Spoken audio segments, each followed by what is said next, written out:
Hello, ladies and gentlemen. Welcome back to another season of EGFC Overwatch. There's plenty of 6v6 action on the way. The entirety of today is going to be jam-packed, full of team versus team action, and bringing all of it at you. My name is Dor, and I'm joined by the always wonderful Jag. Jag, how you feeling about today's matchups? They are gonna be great. I think we've got 5 very action-packed matches coming your way today, and I must say, Dor, that jacket looks very lovely on you. I'm very excited to be here with you, and, starting it off, we're gonna have a real banger. It's gonna be William and Mary going up against Wichita State Esports.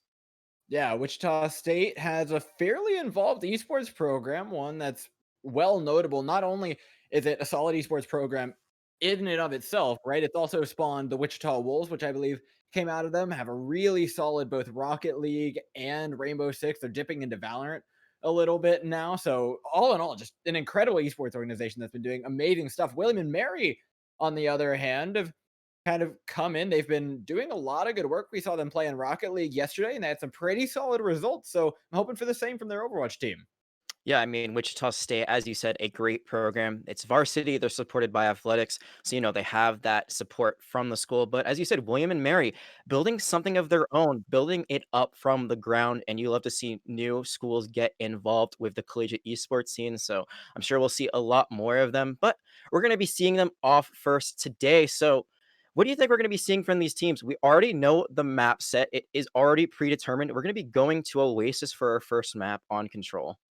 Yeah, we'll run through the whole map set real quick. Oasis, Numbani, Hanamura, Watchpoint Gibraltar, and Busan. So a pretty nice little mix, I want to note. Oasis should start off with a nice bit of flexibility from these teams. What we've been seeing a good bit in the OWL Grand Finals and the OWL Playoffs has been a lot of the Sigma Hammond on very open maps. However, it's shifted around everywhere from Roadhog to Dive to Brawl. It's a fantastic time be playing Overwatch right now. So I just got to ask you, like, with the chance of seeing so many compositions, what do you personally want to see, Jag? Well, it's interesting because, the Overwatch League Grand Finals, which happened earlier today, they are being played on an earlier patch back before we saw the Ash nerf, before the Roadhog nerf. So, the heroes have been changed a little bit. I think we're going to be seeing a lot of the Reaper Sombra.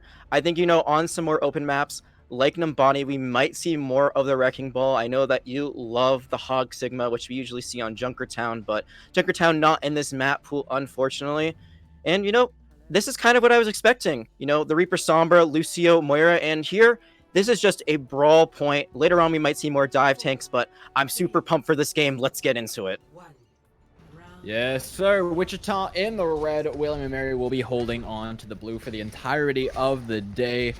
Let's get into control point. You said Reaper Sombra is what you wanted to see. It's exactly what we're going to get here. Some heavy brawl. People have been calling it a rush composition lately. Operates on a similar precipice to Ghost. Just lots of damage in a tiny little ball. But right now, it's all Wichita State. They've got so much room pushing into this backside. And now Max FTW not going to be building up EMP anytime soon for that. It's going to be a big knock to William and Mary and their ability to actually pull themselves back into this one. Yeah, this Zarya right now on the side of Wichita State at 100%, and they just had the better rotation. They took point, and now they're looking to clean this fight up. Yeah, you just got to push the advantage when you have it. Notably, Seed getting the first coalescence up is going to be huge for him, but William and Mary, they've got one for the next fight.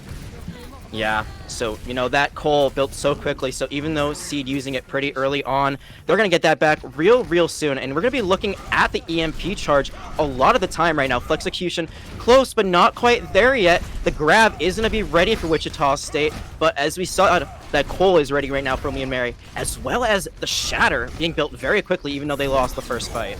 Yeah, the big things we're looking for from William and Mary right now, the two things that can get them back in this fight. First of all, the Cole, second of all, the Shatter, but the second is not going to be available anytime soon with Unique falling. It's going to be a rough one for William and Mary. They've got nothing to actually make them space, nothing to defend them from all this damage from Wichita State. Thus, they're going to be sent right back to spawn. Yeah, and that was a really good grab because I think they lost their Reaper during that fight, so kind of just displaces William and Mary, make sure they can't touch the point, and they were able to follow up. And a really good hack reflex execution onto the enemy Rhine. Made sure that Rhine wasn't in the fight. And now, with 60% on the point, Wichita State are looking very good right now. Yeah, it's all about sealing out, but this EMP could do it all. He's got the EMP. It's big enough to hit the Reinhardt, but he goes down with it. They need to follow up here. Great sound barrier from the Lucio of William and Mary to keep them alive, but now you have to save yourself from a grab as well. Wichita finally taken down and off the point. Yeah, and did you see what happened there? The Ryan was just swinging on the side of William and Mary, caught the Sombra out, and it seemed like Flexecution, probably scared they were going to be taken down, used it maybe a little bit sooner than they wanted to on the side of Wichita State, and that's going to be a flip coming out from William and Mary. But 87% on the point. They have ults, they have the Cole again, they have Dynamite's Reaper ult, so that Death Blossom could be all she wrote, but they still have their own on the side of William and Mary. Let's see who uses the ults first. Yeah, it's all about aggression right now. Who's going to make the first move? It's going to be Wichita State pushing with the Coalescence, taking down Nuke Llama. And with that goes any chance of building up some sort of sound barrier charge. Wichita State now taking a little bit of room with the pressure that they've gained. Still a couple of ultimates in the bag. Meanwhile, William and Mary, they're running out of gas. All they have is this EMP. They have to follow it up, but they can't.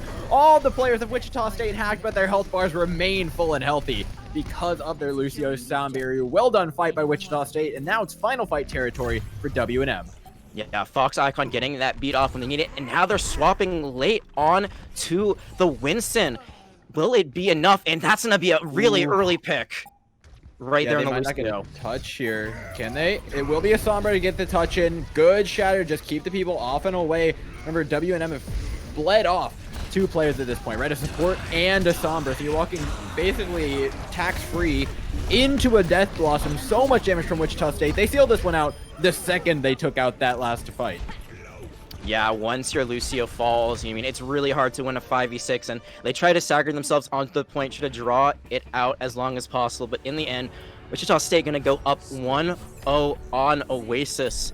Now, it's going to be very interesting to see what point we have next. Find out in just a second, and it looks like it's going to be Gardens, so wide open. You know, we could see a little bit of Pharah, maybe some Echo here, but right now it looks like we're going to be kind of sticking to the same old, same old. Yeah, I wouldn't be surprised to see him go for the same old, same old. This point also offers up things like a Roadhog, things like a Wrecking Ball. The dive can be particularly useful here, but they seem comfortable in these competitions. Remember, it's early on in the season. They've only scrimmed so much, so I think it's kind of sticking to their guns is what this is.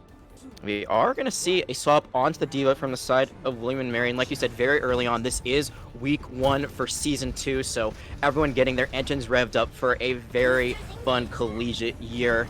Right now, we're going to see William and Mary try to take the high ground, but they're going to be met immediately. Yeah, immediate pressure from Wichita. This time, though, it's William and Mary in a significantly better position, unlike on the last map. It's about how they use that, though. It's going to be the important part. Right now, Unique far ahead in the ultimate charge, but he's taking a lot of damage for it, and now his health bar so low, getting swung on by everybody. He won't even get the chance to get that shatter up. Instead, it's Wichita State pushing forward into a team with no main tank, which means absolutely nothing to stop them from putting in the deeps. Yeah, the damage has been done. This is going to be going to Wichita State with the Lucio falling last, and we're going to see a few players on fire. Yeah, it just looks like Unique can't stay alive, is able to get that shutter very early on, but Flexecution hacking out the tank so that D.Va really can't do anything. Gavin just becoming an ult battery at the end without any flight or DM. That's going to be a very solid fight from Wichita State. They have a few ults of their own. Both teams going to have the Cole, both teams going to have the Shatter, and now Gavin going to make a very late swap onto the Zarya. Yeah, it's going to hurt him big time in the ultimate charge later, but it's right now, Jack, that they got to worry about. The Shatter connected, absolutely did! 2 players on the ground, 2 of the main damage sources gone for Wichita State, and this could be a much earlier swap over for William and Mary, one that they're thankful that they got. Yeah, the swap definitely helped. We saw that they got in on the kill feed with that Zarya. And, you know, all they committed was the Cole. Both teams using it, but in the end, William and Mary are going to get the better end of their Coalescence. Execution is pretty close to that EMP, has been able to hit big hacks so far. Can they do it again? Right now, William and Mary getting some percentage on the point. Yeah, it's notable that they got their ultimates first, but think of a world where William and Mary didn't win that fight. This could have been the ultimate staggered all the way up to 85%. Instead, they're fighting back for the point, using a Graviton to try and win the fight, and they should be able to do it off the back of that. They haven't actually gained any high ground control yet, but still far ahead and in control of the fight are Wichita State University. Just going to stagger these kills out, make sure they finish all of them off very cleanly, start taking the point back up in their favor. And they've got a lot of ultimates to roll it all that way. A lot of ultimates, but, you know, a lot of time right now being killed off the clock. William and Mary able to stagger it out pretty well, you know. Nuke Llama just kind of sitting back, waiting for their time to touch on the Lucio. Look at how many ults have been built up by Wichita State now. They have everything besides the grab. So both teams actually have a pretty good solid ult bank. You know, we're still seeing 4 on the side of William and Mary. The question is, which team is going to have better ult bank rotation? Because whatever team over ults, they're going to be at a huge disadvantage going into final fight territory.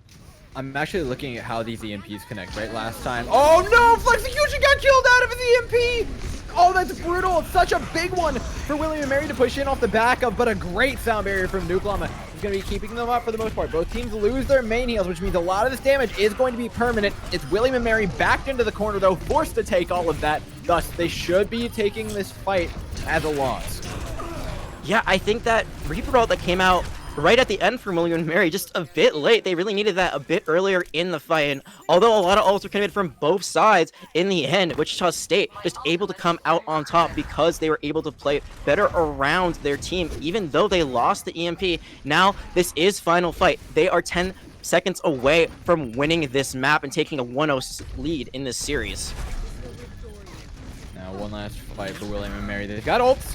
They've got a Graviton Surge, but it's Wichita State pushing aggressively into it. Huge Fire Strike connects onto everybody. Good shatter. Oh my god! It hit everybody! Fluffy but deadly is gonna connect onto the entirety of William and Mary. And what a suitable way to end map 1, Jag. Yeah, I mean, both grabs, both shatters being committed, and in the end, Wichita State just able to find the kills, able to follow up. Nuke Llama gonna try to give their life as long as humanly possible, but it's not gonna be enough. Unique gonna touch just for a second, and that is the first map of the series going to Wichita State. And that, you know, that really could have gone to William and Mary. I just think they misplayed it a little bit. They had the advantage after the EMP didn't go off, and in the end, just not able to follow up and get those kills.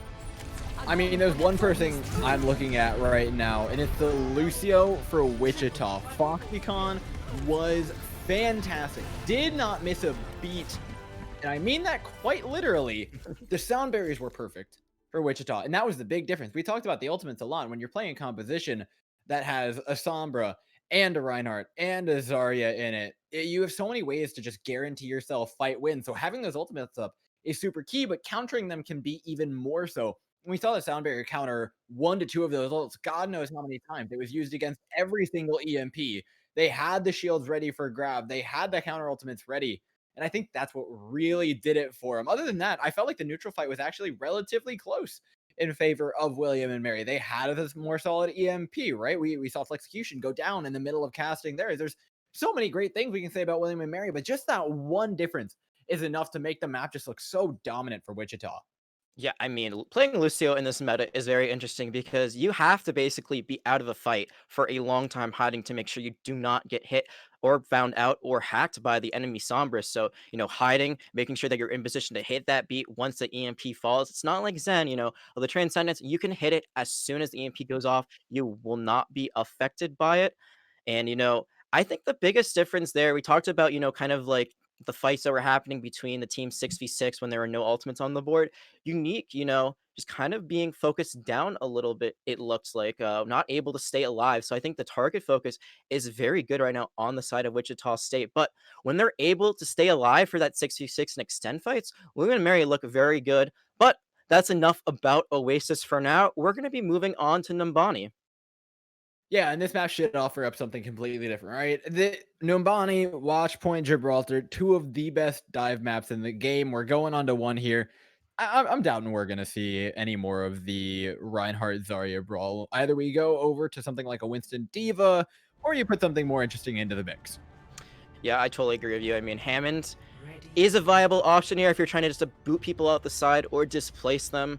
I think that, you know, as you said, the Winston and Diva is kind of the standard of what we're expecting, but who knows? You can still try to force a brawl comp. You really have to be aggressive in your fights, just kind of take the high ground, maybe rotate around on the attack. Right now, we're seeing that Wichita State does have the Rhine, but, you know, we could see that switch very shortly as there's still plenty of time to choose. And we're going to be sticking with the same DPS lineup. So, you know, we're going to be looking for those EMPs versus the Lucio. But very interesting. We're going to see William and Mary come out of the Ana. Yeah, I'm actually curious that we're not seeing any Ashe here, and the Ashe nerf did go through, but still one of the better maps for her to be played. So much high ground control, and now with the attackers locking in a Rhine Diva, it's gonna be really difficult for them to get a lot of control over the point. But pushing underneath here is definitely the right call. It's gonna give them a lot of control. It's gonna force William and Mary to come down to them. The question is that what you actually want? This pile driver is gonna hurt like nothing else. Oh no! Oh Jag, this is genius. I think they may just wrap all the way around or just start playing for the contest here. We're going to see that the Reaper's going to teleport onto that high ground, trying to get the Ana, but we see the anti-nade come out onto the Diva. The Diva has to back out, has to regroup. They have not gotten a tick yet, and it's still 66, but the DMAC might be what Wichita State needs.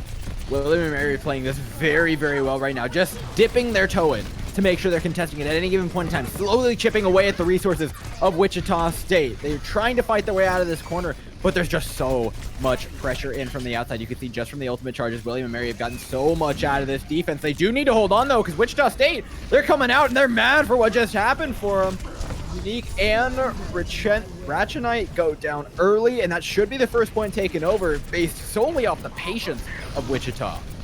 Yeah, and there was some great Ana play in there too, some great sleep, some great antis, and in the end, even though the tanks were antied up and they got an early DMAC, just not able to follow up at the end. So that's going to be point one, going to Wichita State. Very interesting that even though they weren't really able to contest the high ground, they're still able to chase them off the point. William and Mary had to be running for their lives near the end, and neither team has anything online just yet. We saw that early call from Seed. Going to be at 36% now, but the DPS ult's very close by for Wichita State.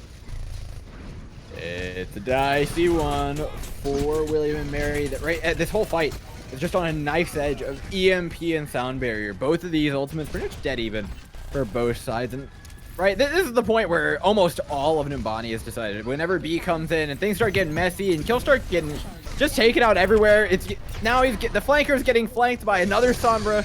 It's when the big fight breaks out that actually matters. Now with mines in, William and Mary are going to commit to the fight, but they've only gotten a Reaper out of it. Wichita State could look for a frag off the back end, but no. Losing their Diva should be enough. Just send them right back to spawn and let them come back for one more go. Yeah, that was a very quick decon test from Wichita State. You know, they lost one very early on, and instead of even trying to fight that 5v6, they just backed out. Do lose their Diva at the tail end of it, but no stagger there, so they have a lot to work with. They had the EMP, they have the Death Blossom pretty close to the Cole, as well as the Diva Bomb. Flexecution got hacked out there at the beginning of the fight, but you saw the rotate coming in from the Rhine, so they were protected, but here are the ults coming out now. It's an aggressive set of them from William and Mary, but the EMP bomb doesn't hit onto really anything. Now it's Wichita State's turn to clap back. The EMP is big, but the Coalescence is there to try and peel. Seed is going in big time. They need to win this fight here and now, though, and they're going to use the Death Blossom to get the most of it. Ratchenite down, no real source of damage left for William and Mary. It's going to be point B taken over by the red side. Yeah, the EMP bomb, they tried it, but the positioning of Wichita State, they basically just could run back and hide behind natural cover, so no shield, no problem for them there. They did commit DPS ults, but they're gonna have tank ults, and they still have Foxacon's beat. They can use it aggressively. They know that the EMP won't be online for a little bit longer. Now all that's left for William and Mary on this third point is the Death Blossom of their own. They are gonna be swapping onto the Rhine, so looking for that mirror. That's what I really want to see, though. You mentioned it. An aggressive Sound Barrier. Foxconn knows they can use it, and they should push with this. Oh, the Shatter's big. It's onto Unique, and it may not have caught everybody on the team, but it's big because it caught the one person on the team that matters. There's no one to hold this space while the car pushes forward. Yeah, and now they're getting so close to the end. Is anyone even able to touch? They are going to have the Lucio on. Now it's just going to be one by one. William and Mary trying to stagger this as long as possible. They still have the BTUs. They need to get the Reaper on, and here's the Death Blossom. Oh, the Sound Barrier's perfectly timed to counter it, though. We want an aggressive one, but the defensive one turned out just as good for him. William and Mary pushed all the way through C with 4 minutes on the clock remaining for Wichita State. That's a hell of a time bank, Jag. That is 10 seconds less than the started wave. That is a very impressive time bank they're going to be having. And, you know, it looked like first point was a little kind of out in the open. You know, it could have seemed like it could have gone either way. But then after that, that was pretty much all Wichita State from there. You know, second point, there were some good set plays by William and Mary, but they just weren't able to follow up. And at the end of the day, the Rhine, they've been playing it all day. And so far, you know, it's working. Why even stop? You know, don't fix it if it ain't broke yet. But let's see now if it works just as well on the defense. What are they looking in? It's back to the Rhine Diva. So the Diva here is a swap over from the Zarya. It's just to contest the high ground, isn't it, Jag? I would assume so. I mean, you know, Zarya technically does have a little bit of better synergy for the Rhine, but you don't really need to worry about using bubbles, you know, to clear antis, because it's not as important if you're able to eat them. We are going to see the Ana come out from William and Mary, and these antis honestly have been pretty big, but just the follow-up hasn't been there yet for William and Mary. So if they can get the follow-up, they can get it done. But very interesting, they're going to be running the Hog Sigma as well as the Pharah. So this Pharah, you know, she might not be contested as well. Sombra and Reaper, they are hit scan, but they are close range heroes. Yeah, the Pharah is a great pick here. It also gives William and Mary effectively a get-out-of-jail-free card with the Mercy, right? The Resurrect is going to be really, really useful for them if they lose anybody on the way in. This composition, it gets messy, right? You're running a Roadhog Sigma, you're just trying to create scrappy pushes and find picks where you can, and now pushing into a Reinhardt on the high ground, that's going to be pretty difficult, right? There's a shield in your way at any given point in time, and Unique's just waiting for the right opportunity. Lots of shots being thrown in, though. An accretion here and there, and Rach and I can't really find any way around the backside of Wichita to get the angle that they want. The hit scans are holding her off for the time being. Until now, there goes Gavant, and it's one pick. That's all the Roadhog is looking for, but he couldn't get it that fight. Yeah, and again, fluffy but deadly. Anti, but they just can't follow up. The shield was not destroyed. You know, Roadhog does good shield damage, but they really need the Reaper to follow, but there is what they might be looking for, a hook that's going to cause a Wraith, so now they know that ability is out. Reaper does not have that second life on the side of Wichita State. Yeah, it's a key ability out, but it should be back on the line by the time they take this fight again. I like this line from the Pharah a lot more, though. Rach Knight now has a few more angles to really work with and harass this team from. The Shatter makes it all null and void. Oh my lord! Fluffy but deadly. Shows no mercy with these Shatters. Yeah, and I mean, you know the Sigma shield might not always be up, and it might not always be on the ground. So sometimes, even if the shield is up, you can just kind of sneak it right underneath. And already a minute and a half off the clock, and we really haven't seen much movement from William and Mary. They do have the Nano, but, you know, you'd expect the Pharah to be pretty close to Barrage by now. The Reaper also very far behind an ult charge. Now they're going to just go underneath, maybe force point instead of trying to play on the high grounds. I like this. It's going to break down the composition for Wichita State. It's going to give this Roadhog a lot more lanes to work down. You see already one hook connects, but they use their Nano Boost early. Taking out the Reaper's a nice pick, but it's not nice enough to trade 3 people out for. Unfortunately for them, Wichita just had a massive ultimate advantage heading into that fight and used it beautifully. Dynamite got out of there with 2 health at one point. Did end up falling by the end of that. Unique was able to find the pick. But the Nano being committed, they are going to have the whole hog. And the rest of the team just falling around them. So William and Mary commit stuff, aren't able to get it done. They do have the Barrage online, but there is a Diva on the side of Wichita State. They can just eat all that damage up, fly into them for the self-kill. But now it looks like Flexecution is in position, looking for that EMP. Yeah, it's about the one thing that's just going to shut down William and Mary in one fell swoop, especially if you catch both the Pharah and the Mercy out with it. There's not many defensive ultimates that they could actually use, so the second that Sombra presses Q, it's going to be a rough one. Full hog in, though, from William and Mary. It's just going to pressure and push Wichita State off the point. Again, just disorganizing them more and more than they already were. Now Wichita, they have to fight back for this one, but he's got so many ultimates to do it. EMP, Death Blossom, throw in the kitchen sink while you're at it, Wichita. That's almost a guaranteed win for them, but there's one more fight left for William and Mary. Yeah, and they used a lot there. The only thing they're going to have now is the Coalition spot. This could be a huge stagger onto Unique. It's just going to fall off the side, so they will be back in time for one final push. They know that there is a Barrage on the side of William and Mary. Flexecution was able to get the hack on, so was able to see that they have the ult online. They could try to combo it maybe with the Graviton Flux, you know, get them all up in the air and then just rain death from above, but they need to move quick. They need to move fast. This is their last shot at keeping this map alive.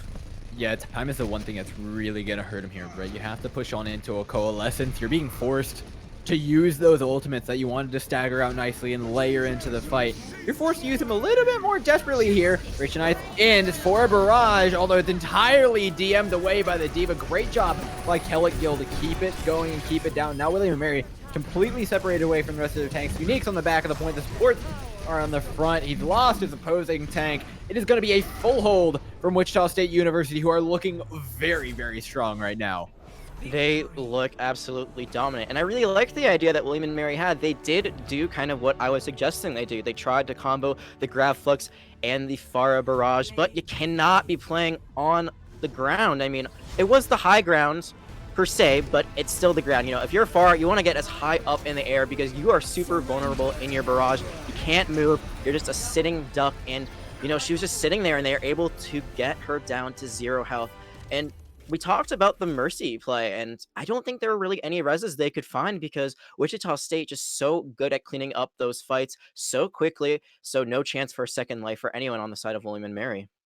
Yeah, you said it's how they cleaned up the fights, but for me in that one, it's how they pushed the advantage, which I'll include cleaning up fights in that, right? Every single time they saw even just a little chink in the armor of William and Mary, they were pushing it, they're using ultimate after ultimate after ultimate to get in there, and they recognized opportunities, which is I think something that William and Mary haven't done. They've created those opportunities, right? Whether it was pushing underneath and forcing the Reinhardt down, finding the Roadhog hooks, using the Nano aggressively, taking out the Reaper, but they haven't actually made the most of those opportunities that they've made for themselves, right? They need to learn to push together as a team to clean up the kills cleanly and quickly, which Wichita have done extremely well.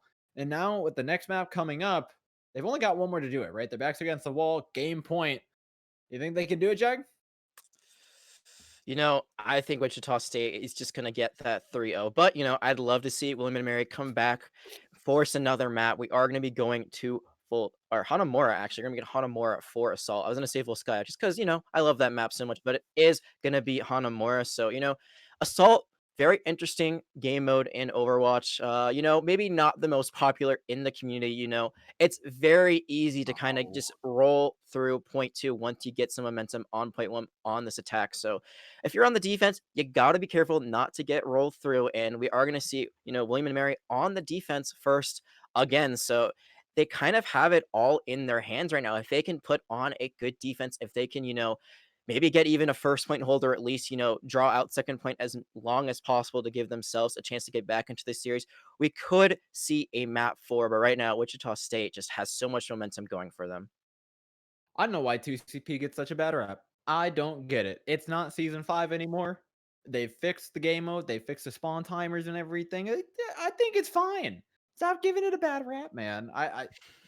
It's undeserved, is what I'm saying. I think Hanamura is a fantastic map, and one that I'm excited to see Wichita State attack on first, right? Setting a time bank is a big thing, but also setting up a defense is something that we haven't actually seen William and Mary do effectively, whether that's defending a control point, whether that's defending a capture point. Now's their only really chance to do it. My question is, they've shown the more compositional diversity. How can they use that here to their advantage, right? Because you think of a thing like May up against the Rhine comp that Wichita State have been running the entire time, that might be dangerous. Absolutely. I mean, if you get a Maywall in there, and especially on that choke at first point Hanamura is just so deadly if you get cut off from your team. That's Orion's worst nightmare. It looks like they might have heard you. It looks like we are gonna see the May at the beginning. They could still swap it. Doesn't look like they are though. So you know that May, if they can play that advantage, they can do very well on this defense. And I think you talked about it really well. Kind of looking at Nambani, you know, looking and knowing what your win condition is, knowing how to close out fights. They have had so many good advantages that they just have not played yet for William and Mary. They've had the set plays, they have the idea of what they want to do, but the execution just not quite there. So, you know, they got to learn quick. They got to adapt. Not going to be running a main tank. Very interesting. They're going to be running the Roadhog Zarya. We haven't seen this in a while, but will it be effective enough to help them defend first point Hanamura defense? Yeah, this is definitely going to be a tricky one with Roadhog, sorry, but I think the May is a fantastic pick. Direct counter to the Reinhardt composition that Wichita are running. And oh boy, he is in for quite the surprise. Completely frozen. Oh no! He got out with his life. The bubble block from Kelligill is huge. They're through the choke. This is the hard part done for Wichita. All they have to do is move on point. Now they have a massive advantage here. The Roadhog can start moving in, start looking for a hook. But actually finding those angles is going to be damn near impossible. He's got a hook, but immediately it's going to be bubbled away. William and Mary, it was such a great idea, but again, the execution just wasn't there for him. And that's just the sign of a very coordinated team. You know, breaking the May wall very quickly, able to get the bubble onto your Rhine before they get too weak. I mean, that's just the execution of a great team. They're able to all shoot that wall, and now we're going to see swaps come out. We're going to see Unique once again go to that Hammond. Didn't pay off for them on Nabani. Let's see if it works out better here on the second point. Right now, it's do or die for William and Mary. It's got a good angle here. Wichita State are taking a pretty curious route up to the point, but it's working for him, right? The Brawl gets on top of the tank super effectively. Gavin doesn't have anything to really peel for him without the Wrecking Ball being able to pull off some pretty nice mechanics. The only thing they really need to get in is going to be the Coalescence from Seed, which has always been well-timed today. They can try and recontest all they want, but William and Mary are just be running straight into this Graviton Surge. There's not much they can do. This time bank is ridiculous from Wichita State, and they're going to be finishing with likely over 5 minutes left on their clock.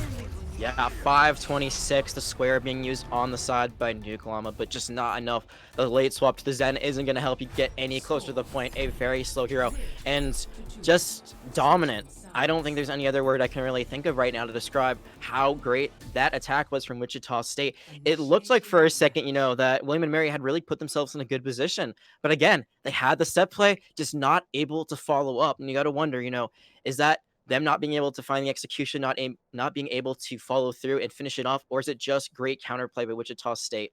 Right now, it's going to be very hard for William and Mary to even get close this time bank. They need to have an attack just as dominant. I mean, for me, that entire push from Wichita State literally came off of one play from Kellic Gill, right? The Reinhardt was in so much trouble. They didn't have a projected barrier up or anything. He was near frozen, and Kellic Gill runs forward with a self bubble and body blocks the freeze right before it goes through. That entirely allowed them through the choke point, allowed them to build up the ultimates, allowed them to roll on to B. I mean, incredible play from Kellic Gill, and I can give the entire push over to just that. Now on the defense, though, same composition. This time, it's a little bit of a smaller man in the mix. Is it a hammer time? We'll find out very briefly, but I mean, get you a Zarya, get you an off-tank player who peels for you, right? Even if you're the main tank, make sure you've got someone that is going to protect you on that front line, because sometimes the healers just can't get it done, you know. Moira has to heal everyone on the team. Lucio AoE not too strong. We're going to see a very similar comp. Max still going to be staying on that Junkrat, and Nuke Llama coming out with the Zen. They're probably going to be trying to get that Discord Orb on the main tank so they can melt, you know, Fluffy down a little bit easier, but very interesting. They're not going to have the speed for this. No, getting through this choke point is going to be hell. They have to rely on the Discord. They have to rely on their choke. And one thing I'm looking for here is Nuke Llama and Max FTW. They need to be on the same target. Getting the Junkrat damage onto a discorded target is going to give them such an advantage. And while you can spam with this choke all you want, which they're going to do, all you've really done is keep the Zarya charged up. Kellic Gill is more than happy to take all of these Junkrat mines. Look, 100 charged to him. Just constantly. Every time one of those bubbles comes up, it is just free real estate for him. The one thing William and Mary have is going to be this amplification matrix. They look ready and poised to use it, but even when you play the amplification matrix, you're still running into Junkrat mines, right? You can't safely use it. You have to push your Reinhardt forward. Unique's going to take a ton of damage for this. They haven't actually gained that ground yet, especially when there's going to be a Molten Core in the mix, taking all of that back. It's an easily won fight for Wichita State. And now Transcendence being committed very late. That makes me wonder, are they going to push this even though they're down? But it's not going to matter because the Shatter is going to get everyone. Yeah, I don't think they get much of a choice or say in that one. And it's still, even though the main tank's down, a win for Wichita with almost 2 minutes off the clock. Yeah, 3 ults being committed there. Not going to find any value for William and Mary. And now they're swapping again on to this Hammond. You know, they really like it. It just hasn't worked out the way they've wanted to, but now they might be able to push the enemy team back and create some space. But it's Graviton versus Graviton. Now that difference comes in. Now that Baptiste looks really good because you don't have to rely on a sound barrier to save yourself. Alondri waits, holds it for the last second. Now they have the counter Graviton, but they don't use it. They're holding on for next fight, which may have been the right decision considering how quickly that grab got rolled over. They do take out Dynamite, so, you know, that is a bit of a stagger. It's so far to get back to this first point when you're on defense. They're going to swap to the Rhine once again, so that Hammond not going to stick around very long. You said they have the grab. They also have the tire, so Foxicon, a lot of pressure going to be on them to hit a sound barrier that isn't going to be too early or too late. Well, that's the issue, right? Is they didn't use the grab last fight, so it meant that this fight they were pushing in with the grab. That was guaranteed to have a sound barrier used next to it. And the combo is nice, but again, sound barrier just cancels out both of those super duper well. Flexecution is coming up on yet another Molten Core, which in this choke point is just brutal. William and Mary need to start winning these fights early. They need to play aggressive. They've got to put the rubber to the road and actually get in there. They've got so many tools to do it. The Death Blossom can make space. The Transcendence can be used aggressively through the Molten Core. They haven't found the confidence in them to push through this choke point quite yet. With the help of an Amplification Matrix, they're feeling a little bit better, but it's the same exact response from Flexecution. Immediately dropping the Molten Core in. Rachel pushes forward with an aggressive Death Blossom. No kill, but they finally got the space to move themselves back on the point, taking out Fluffy but Deadly. It's going to be a counter Death Blossom from Dynamite, taking down 2 and grabbing the fight right back out of the hands of William and Mary. Yeah, the early Amplification Matrix, I just don't think it's doing enough, you know? You only get value out of it as a Ryan if you're sitting back and using, you know, your Fire Strike through it, and really you have to be pushing that choke. They don't have the speed to be able to collapse on targets. They did get Fluffy but Deadly, but by that point it was too late, and now this is last fight territory. They are close to Tangled on the side of William and Mary. They need to get them online as soon as possible. They need to move forward. Remember, you said it takes them forever to actually close that gap. It takes them a while to get the point as well. With 15 seconds on the clock, the last thing you want to do is have your Reinhardt be forced to move on to point without the help of their shield. But already, it's really low for Unique. No shield, no health to your name, and now shattered onto the ground he goes. William and Mary set back to spawn for a full hold from Wichita State, who start off their season just right. Yeah, they're going to start it up with that W, the 3-0 sweep. Wichita State looking really good. You know, I was wondering if they'd show up to play because last night they lost a very close match to Miami, Ohio in the UCEA Overwatch Invitational. So to be able to come back, rebound, get back into it, say, hey, you know, that's last night. It's a different tournament. We're here to win. They showed up. They showed up big and very dominant. I got to say, you know, they look like early favorites to me. Early favorites is aggressive. There's a lot of teams here, Jack, but I like the cut of your jig so far, right? We'll see quite what else they can do. My condolences to William and Mary, right? There were a lot of moments that looked good, a lot of fundamentals, right? They were choosing the right times to move forward. They were choosing the right times to do things, but they were never actually using them aggressively. And I feel like confidence is going to be a big thing for this team throughout the season, right? Finding it. When can we push in aggressively? When do we need to hold? Because by the time that William and Mary actually choose to go in, the other team's built up a massive bank of ultimates that they can just roll throughout the game. So I think that's the one change they really need to make before they can start really looking at taking out these teams. You're right. I mean, it is early to say they're early favorites, but I stand by my statement. I think they just looked good. And William and Mary, honestly, looked pretty good themselves. But sometimes it's not about mechanical skill. It's about your teamwork. And Wichita State, you know, I just thought they looked so good with their team play. And that's what really sets you apart at the collegiate level. I mean, I think you're right. Confidence is something that William and Mary may be a little bit lacking right now. You saw that it was a little bit closer on Oasis in the last 2 maps, but once you get full held on Numbani, it's really hard to recover from that mentally. And I think that we saw that on Hanamura. You know, they just they tried their best, but maybe they're just not there after a very, you know, ungraceful defeat on Numbani.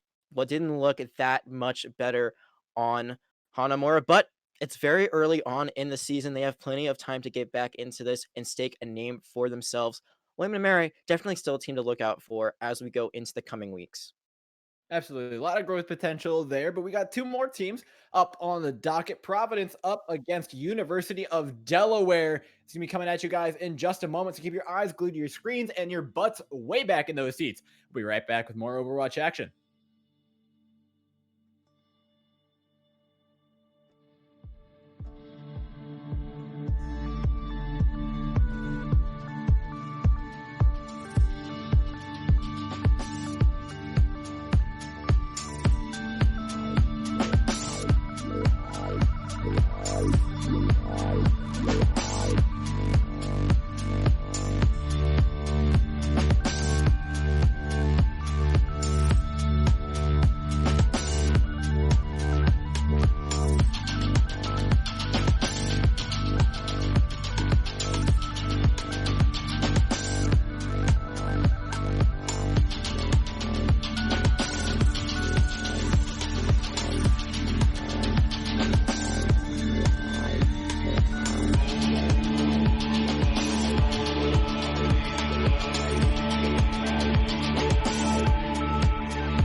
Hello, ladies and gentlemen. We're just popping in real quick to say we're a touch behind schedule. There's a delay for the Providence students. I think of some sort of just class mix-up or something. It'll just be another 15 minutes. Same time, though. Just push it back a couple. Same exact matchup. Providence versus University of Delaware. We'll come back right at you guys with that in just a moment.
And we're back, ladies and gentlemen, this time with a little update from our boy Jag on the schedule.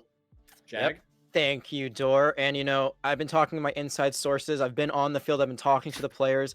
And it looks like we're still going to be having a little bit of a delay, still waiting on one Providence player to show up. So please have a bit of patience, folks. Thank you for watching. We'll have that game to you very shortly, just a few minutes more.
Welcome back, ladies and gentlemen. Providence versus UD finally on the chopping block. Ready to start off with today's second matchup in just a minute. I know you've got a little bit to talk about with these teams, Jag, so I'll give you the time. I know Providence has been in your area, I suppose. Not necessarily the same exact sports venue, but still there. Yeah, absolutely. I mean, Providence College is a school that I know very well from Hockey East. Very dominant there. They held the national championships one of the earlier rounds, and it was really fun going there and seeing them play. But this isn't hockey. This is Overwatch. So I'm really excited to see what both these teams can do. I don't really know either these teams very well. Providence, I do know, is playing in some other leagues and seem to be doing all right there. Delaware, a little bit of a question mark for me, but we're going to find out if they're an exclamation mark or a period mark very soon because we're getting straight into this game, starting off with Oasis. Yeah, and University of Delaware, the one thing I can tell you, really strong esports program in general, right? Their Rocket League team is fantastic. Haven't got to see much of their Overwatch, but if it's anywhere in the same ballpark, I'm a little bit worried for Province. Like you said, we're kicking things off on Oasis. Feels appropriate. The same exact map order for every one of these today. So in Oasis, Numbani, Hanamura, Gibraltar, and then Busan. Let's take a look at what the teams are running, though. This is traditionally more of a dive map because there's a lot of high ground here. You got the little circle thing in the middle that you can jump onto the cylinder, and then you've got the high ground you can boost up to. It looks like we might be seeing a brawl come out from the side of Providence though, as well as a Torbjorn. So very interesting. Maybe trying to play a little bit of an anti-dive with that. Hanzo as well. So some grab dragons for Providence. Meanwhile, on the side of Delaware, looks like we're seeing a pretty standard comp with an Ana though, no Moira.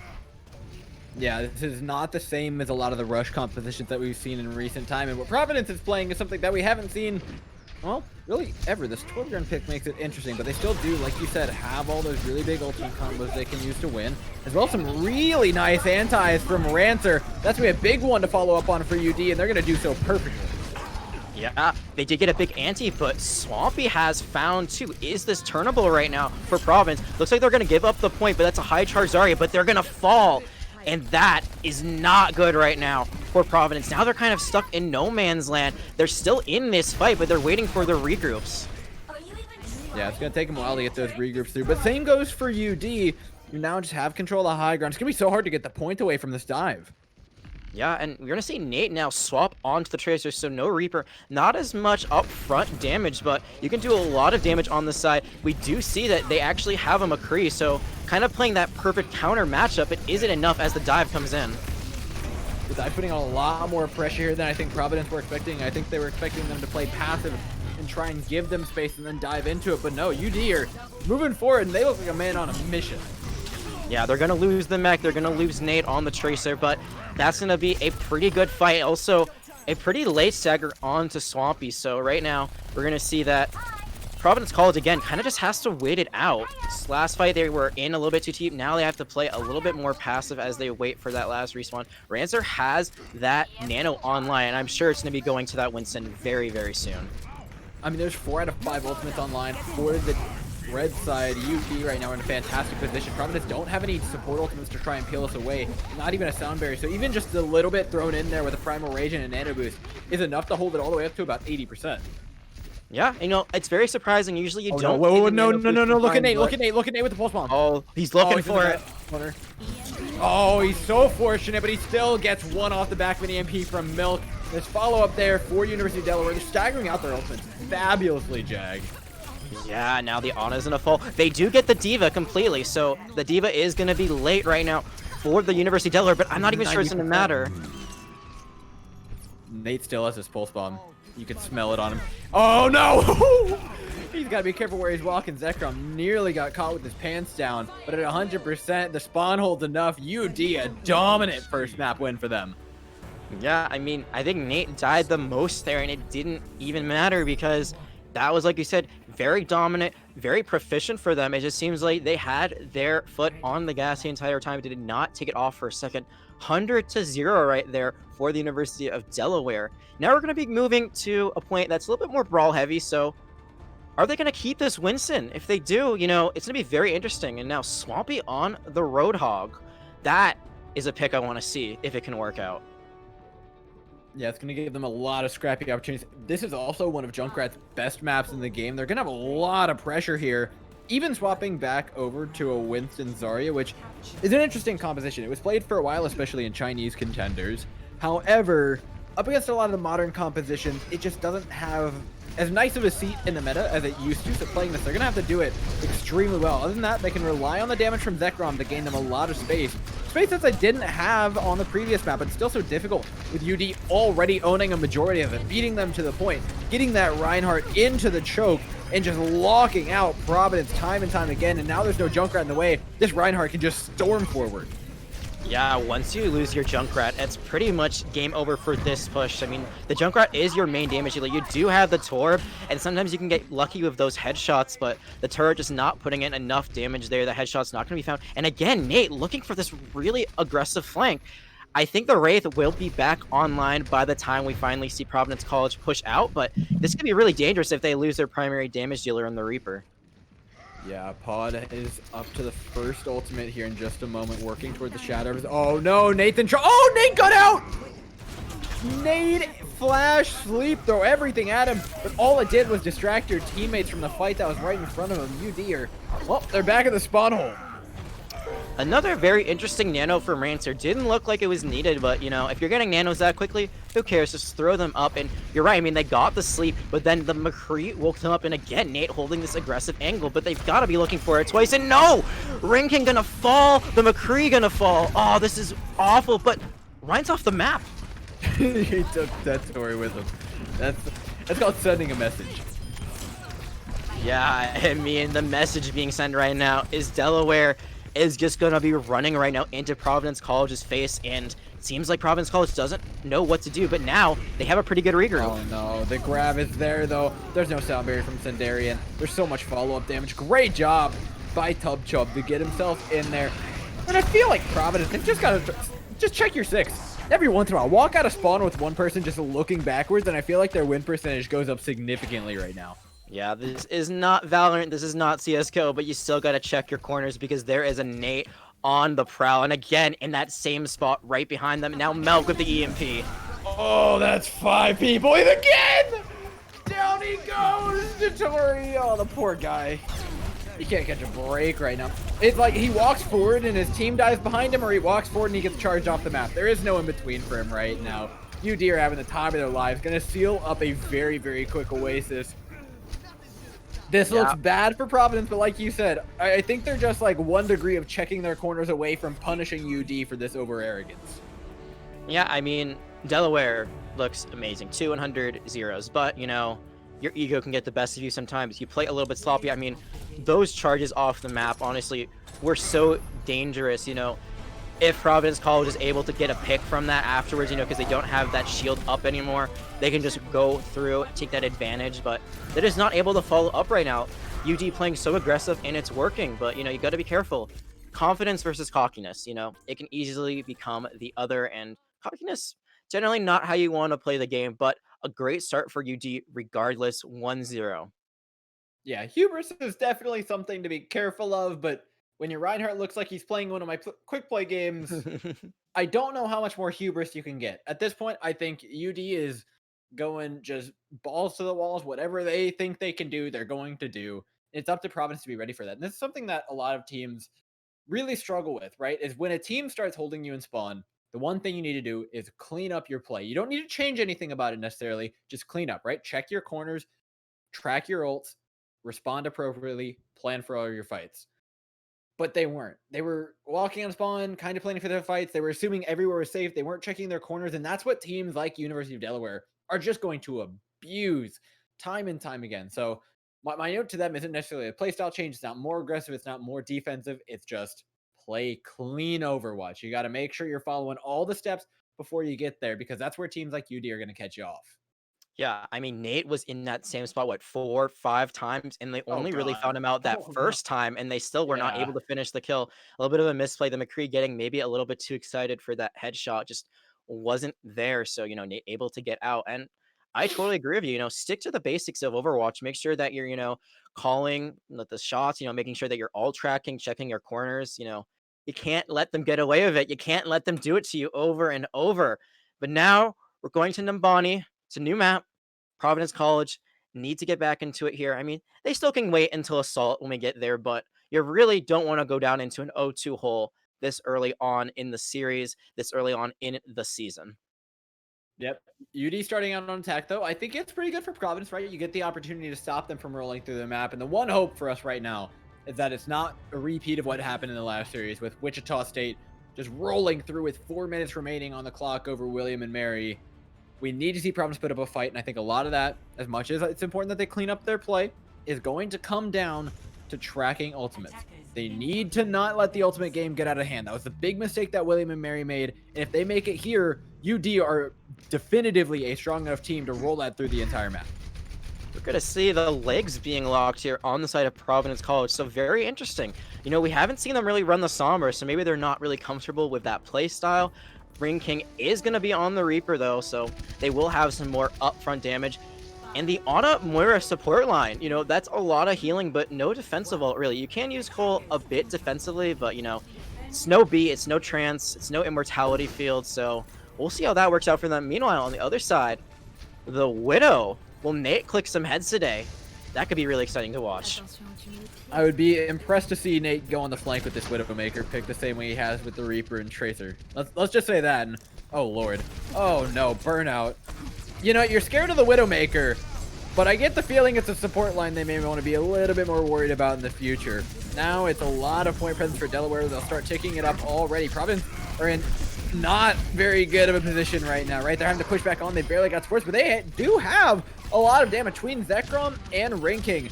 There is so much to go around, but oh lord, it's a Nate shooting with gallery the for Nate. One more to seal up the point would be huge here for them.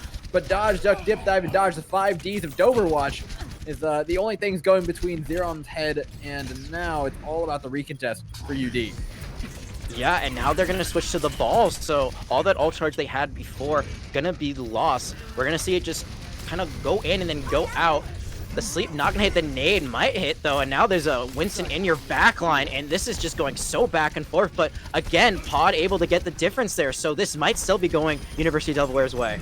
Yeah, the spawns are definitively worse for the defenders right now. Providence are having a hard time keeping up with just the rapid number of players that UD are throwing on the board, especially when you're running a Winston and a Wrecking Ball. Providence can get there pretty quick, but it's just so difficult to match the pace, especially when Nate's going back onto the Tracer and blinking square up in your face. It's going to be an easy point A for UD. Yeah, and it looks like there for a second Providence College had a chance to reset and really get a more definitive hold, but like you said, the spawns coming in from University of Delaware, they swapped to faster heroes. You know, I was kind of questioning if going off the D.Va was the right pick, and in the end it is, and now Nate just going to open this fight up already a 5v6. There's no main support, but there is the, you know, consolation prize of the fact that you're still running it on. So they have a backup right now. It's a second life, not exactly. It doesn't fully replace the Moira. You're still down a healer. You're feeling a little bit better. Oh no, Ring King! He walked into the nade. Oh, the pulse bomb, of course, catches one. Nate gets the one that he wishes he got on Oasis. UD cleanup. That cart is just going to keep on rolling.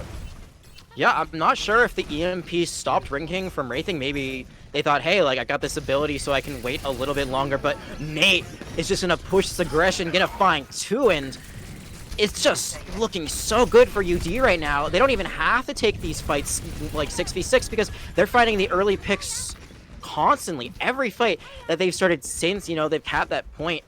The first point has been great for them, and now the second point isn't a B going to them. 5 minutes left on the clock. They have the mines and the nano to work with, but there are a lot of ults right now on the side of Providence College. They have to make a stand right now. They have to get something going. I'm looking at that nano boost. The bomb's thrown in.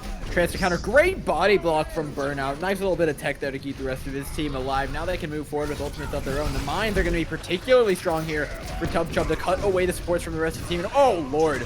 Oh, no. The shatter from Pod is big. The Death Blossom's there to try and trade it back from Ring King, but it's not going to be enough to put brakes on this train. Yeah, they have the Primal. They have the Nano. Again, probably going to go on to Swampy here, but they're going to be running out of time. This is do or die. Rancer has their own Nano, and here's the first one coming out. It's Swampy on a lot of HP, a big Nano. He's got another Primal to back him up. At the very least, Providence should be able to stagger this fight out pretty long. Milk's getting run down in the back line, but again, the focus isn't there for Providence. Every single time they go for a dive, they leave their backline wide open, and UD, well, they're happy to oblige. Oh. There's the stick, and that is a very, very quick Numbani. I mean, you talk about you not wanting it to be as one-sided as the last game we saw, but UD, you know, showing up WSU by 9 seconds, so only 1 second less than they started with. A very dominant attack. I think you talked about it perfectly. You know, Swampy did have the nano, had the primal range, so had plenty of stall potential, but in the end, you chase the Sombra all the way away from the point, and you got to know as the main tank with, you know, that stall ability, you just have to be playing the objective, especially when it's so close to the end, so close to being capped on point 3.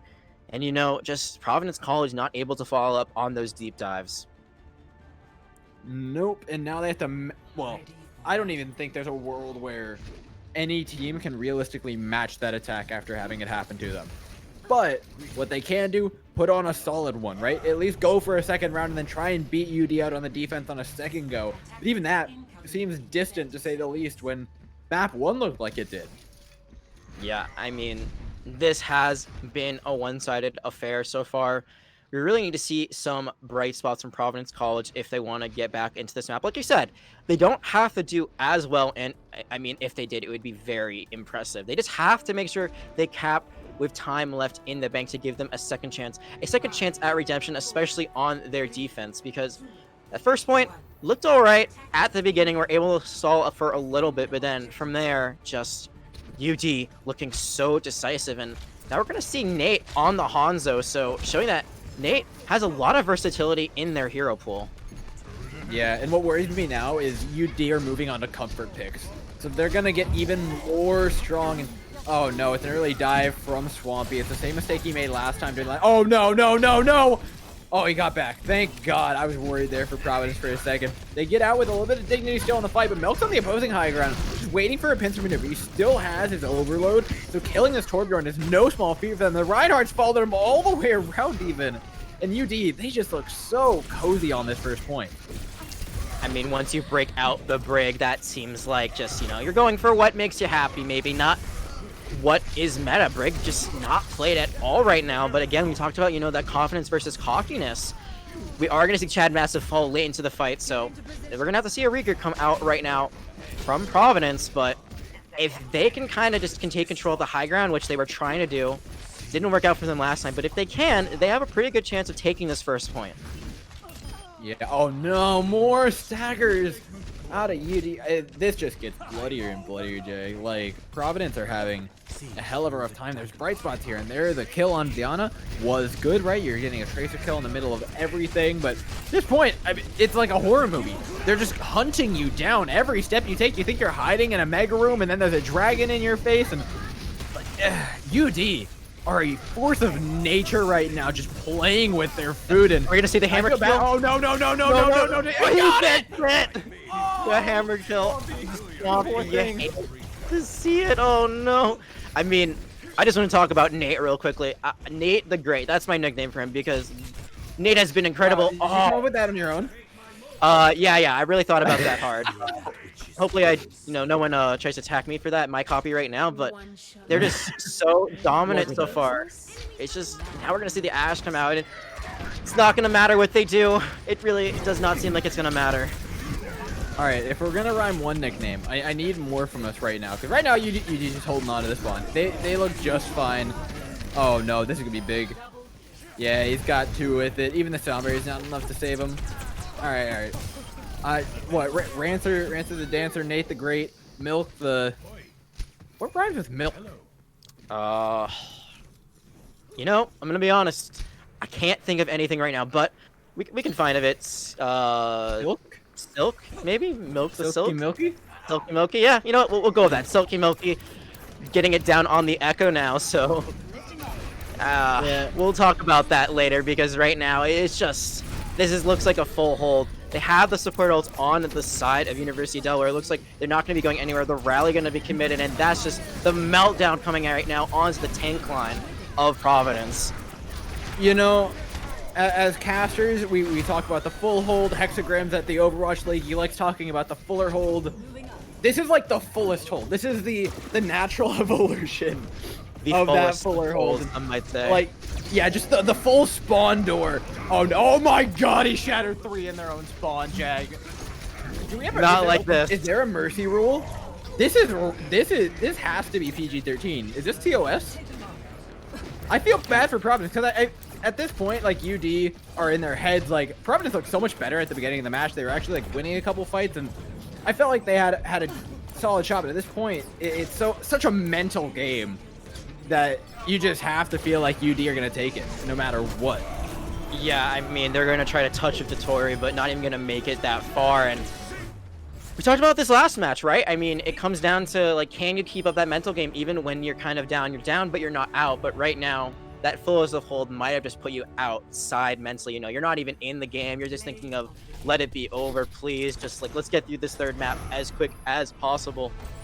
It's not looking good for Providence, to, you know, put it lightly. Like you said, bright spots just weren't bright enough. Maybe the light's a little bit too blinding for them right now. University of Delaware just putting on a masterclass, and, you know, you hate to see the spawn hold. They did it so perfectly. They were rotating heroes as well. You know, it just kind of looks like a little bit of a clown fiesta at certain points for both teams, but UD just laying down the hammer, you know, both, like, you know, theoretically and literally. Yeah, I mean, first Torb hammer kill of the season. Is that it?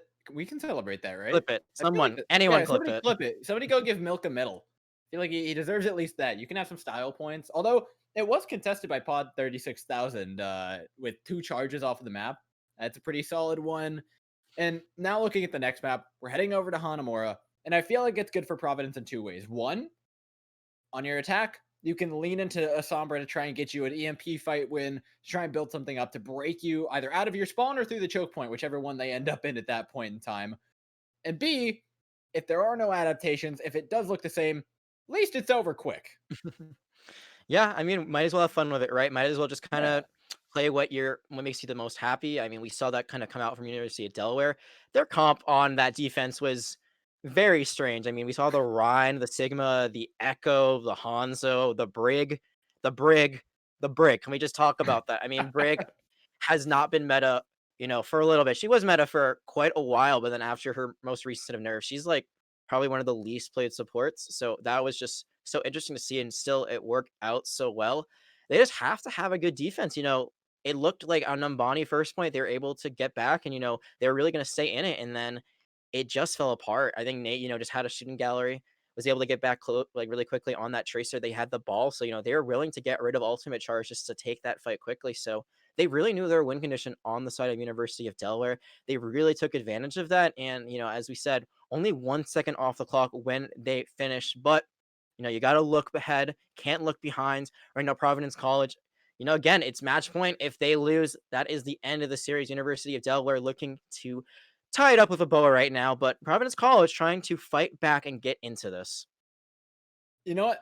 There's a chance, but what worries me now is last matchup we saw William Mary versus Wichita State University, and they had an opening where they could lock in a May because Wichita State were running the Ryan Zarya every map.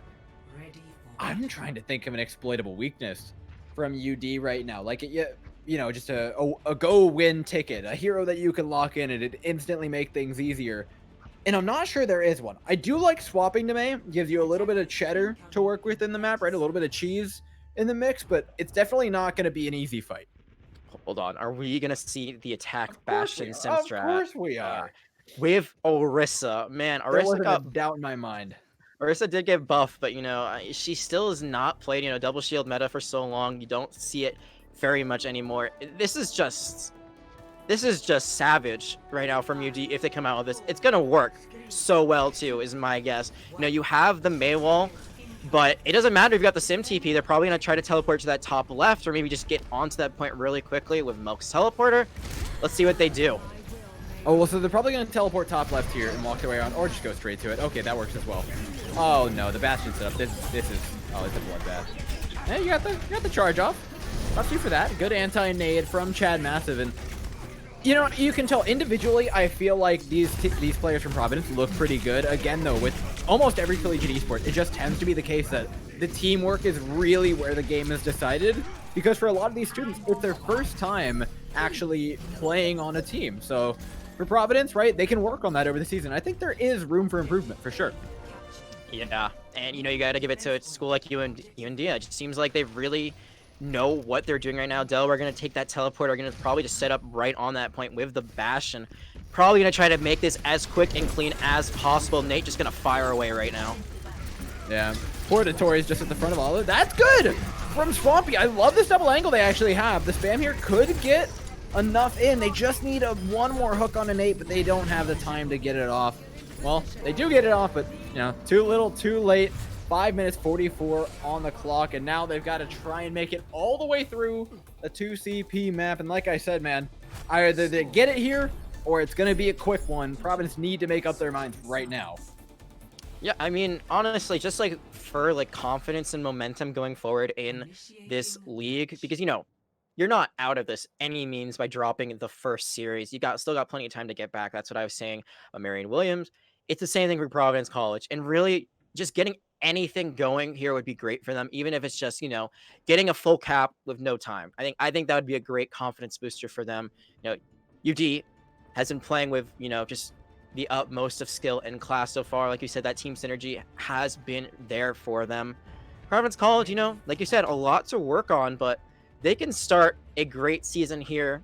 Got to make sure that they don't get too mentally boomed to start off. Got to make sure that they're going to stay in, give it their best, give it their all. Or, you know, like you said, they could just, you know, try to get it over with as soon as possible and stay in spawn. That's what we saw in Numbani, but didn't seem like they really had much of a choice on that last map. Now, legs locked, Ash locked. Everything for UD just says full hold. Right? Providence has a few ways they can break this. Sombra, great option for them. Do they utilize it? Doesn't look like they're going to. It feels like full just comfort picks for them, which also another route they could go that's pretty solid. I mean, Doomfist has that one punch potential, could really help them get in there. And yeah, I just don't think they're comfortable in Sombra. We haven't seen them run it at all. It's something that a lot of teams have been practicing. Maybe they tried it out and it just wasn't really in their wheelhouse, but gotta do what's best for you to try to win at the end of the day. They're going to try to get in there, and it looks like they are going to get a little bit of point percentage, but it might not be enough, as Melk going to get the first pick and Burnout going to follow up very quickly. And I feel like this is right back to what we were talking about with teamwork. There was a very clear idea from Dottore. I want to move to point. And I'm pretty sure it was the right decision because UD weren't moving anywhere from their perch. But nobody else followed up. Everybody else was just sitting in choke, waiting for something to happen. And you have to make things happen. And Providence, they were trying to be put in the driver's seat by their main tank, but they weren't taking the opportunity. Yeah, exactly. I mean, you got to follow your main tank into battle. You got to make sure that, you know, their butt is basically what's in your peripheral view, so you can get in there and, you know, do some damage. But right now, this double shield comp might keep them at bay a little bit, and Dottore, again, going to fall. So that's just two really quick picks. He ate the volley from Burnout, and, like, not in a good, like, you know, dinner dessert kind of way, in the ouch, that's a lot of orbs kind of way. What a rough way to go. You know, oh, no. A Zen that can hit its shots is one of the most deadly things that you can see in this game. Not a DPS, but again, just look at these picks, and now the Bob being committed. Nate the Great at it once again, and the Flux as well. All right, boys. Pitch your tents. Get ready. We're going camping. The only thing I can think of right now is that Burnout is kind of alone on the left by themselves. And, you know, Zen, a very slow character. But that's a great way to start things off. They finally got a pick. That's going to relieve a lot of weight off of Dottore's shoulders, as well as their supports, and trying to keep him alive. Even with the Discord Orb there, they're just not the same amount of damage. You can tell Zekrom's feeling themselves. But the rest of their team not able to do so quite as much, moving in immediately, losing two. The Shatter's big, but there's no damage to follow this up. You need these next couple of swings to find kills, otherwise it's just trouble because the Transcendence comes through. Try and charge through, find one more, but Zekrom forced to do everything on his own. Gets one on the way out, but not much more. We saw the oops, but I don't think that was an accident at all, you know. Yeah, that trance right there from Burnout really saved them from being tapped on that first point. It actually looks like for a little bit there would be life coming out of Providence College, but now the minute and 20 left, it's just looking more and more dire for them.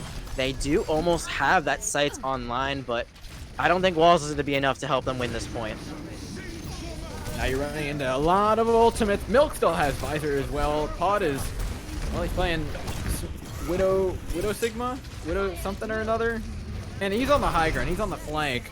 And Providence don't have much room to try and fight their way out. However, they have taken out one of the tanks. They've lost one of their supports. And on the way in, that's not a trade you really want to be making. Swampy's in a very rough position. And UD, I have to commend them. They're playing this position, this composition, really well. Staying as a solid unit of a double shield team. So I have to, you have to give them props where they can have them. It's not Providence playing particularly bad. It's just UD or have them outmatched. Yeah, I mean, even though they have a huge advantage, they're still playing very high quality Overwatch. Sometimes we talk about an opponent maybe playing down to their opponent if they're at a lesser skill level, or, a team rising to occasion and playing up. Right now, UD just still taking the fight to them. And again, a lot of swaps coming out from both teams. Still doesn't look like they're going to get anything done there. But Pod, so close to falling. It isn't going to happen. It feels poetically incorrect that he got out with his life there. And that burnout's on the flank of Zenyatta. No time to touch. Providence full held at spawn again. The fullest of holds 2 maps in a row out of University of Delaware. If that's not how you make a statement, I don't know what is. They actually followed up what Wichita just did to William and Mary, and that's impressive. Yeah, I mean, I kind of want to take back what I said. I mean, Wichita State definitely looking pretty good, but right now, Delaware, from what I've seen so far, it looks like you can't say that every match, Jag. I'm gonna say it. Track. No one can stop me. This is your one redo. I'll stop you. I 100% will stop you.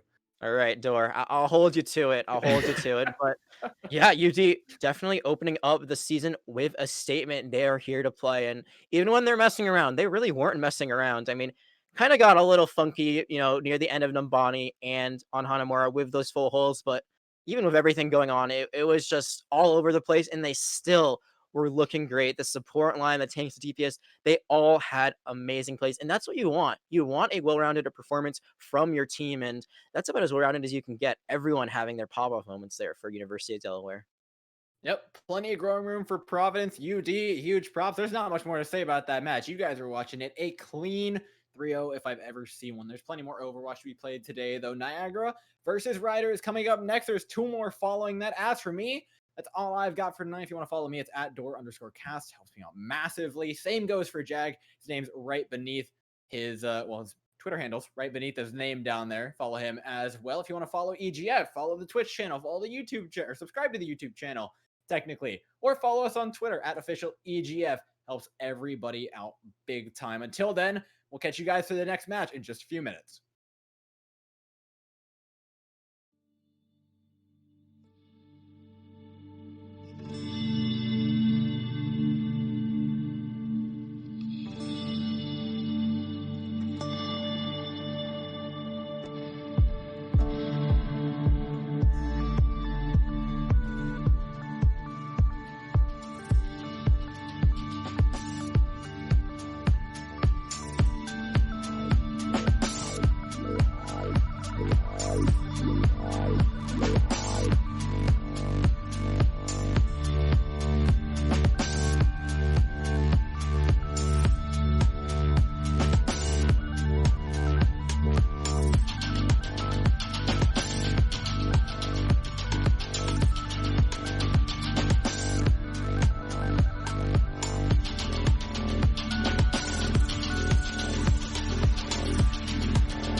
What's up, everybody? Welcome back to the official EGF Twitch channel. My name is Proper, and with me is Jag. We are here with the EGFC Season 2 Week 1 matches, and just a little bit of an update for you all. Hope you got some nice snacks. Hope you got some nice tea or whatever beverage is your choice. Hopefully you're staying hydrated out there as well. We're still waiting for the rest of the lobby in between Niagara University versus Rider University, our upcoming match, to lobby on up so we can hop in towards the first map and get you that action. So stick with us, won't you? Because on the other side of this very short break, we'll bring you just that action.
What's up, everybody, and welcome back. I told you it was going to be a short break. My name is Proper, joined with Jag here, and we have some more official EGF action for you all. This is the EGFC Season 2 Week 1 matchups, and what this one is going to be is Niagara University versus Rider University. And well, Jag, you've been here all day. It's been some exciting matches, to say the least.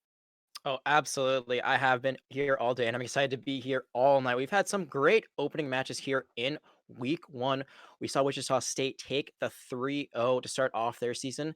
And, it was followed up by another 3-0. University of Delaware looking very dominant. So those are two teams definitely to keep your eye out on. But there have been some other games being held at the same time. So let's get you updated on those. Unfortunately, UConn versus RIT is going to have to be rescheduled to tomorrow. So keep posted for information on when exactly that will be. A very exciting match that will be indeed.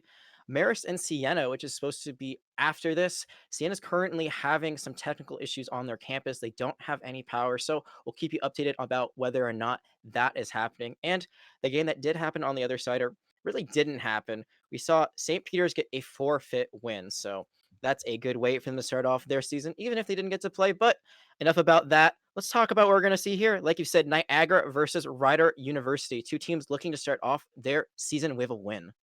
Yeah, and starting off with a win, it was definitely going to be an everlasting W, to say the least. For those that are unfamiliar with the format, we are in round-robin play for a multitude of weeks, and what we're going to end up seeing how that all plays out come playoffs towards the end of all of these weeks. But here's what we're going to end up seeing here, Jag, is we're going to get a lot of good profiles for a lot of these teams, because that's the thing about collegiate esports as a whole. I don't care if you're talking about Rocket League, Valorant, Call of Duty, or even here in Overwatch. These are scholars first, and then they're competitive gamers second. So when you're able to not only represent your college while also playing at a high enough level, competing for a very fun prize at the end, it definitely sets up for an exciting time throughout your already exciting classes on a week-to-week basis. I mean, absolutely. There are so many collegiate tournaments going on right now. TESPA has been going on in the preseason. There have been other tournaments going on that some of these teams have participated in. And, you touched on it really well. They're scholars first, so they're always learning.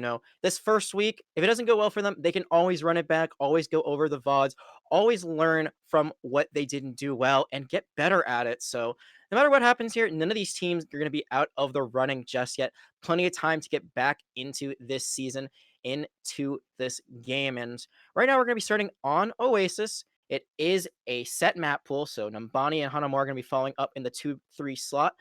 Maybe some Watchpoint, Gibraltar, and Busan if we go the distance, but that's later. This is now, and we're going to see what these teams are coming out on in a second.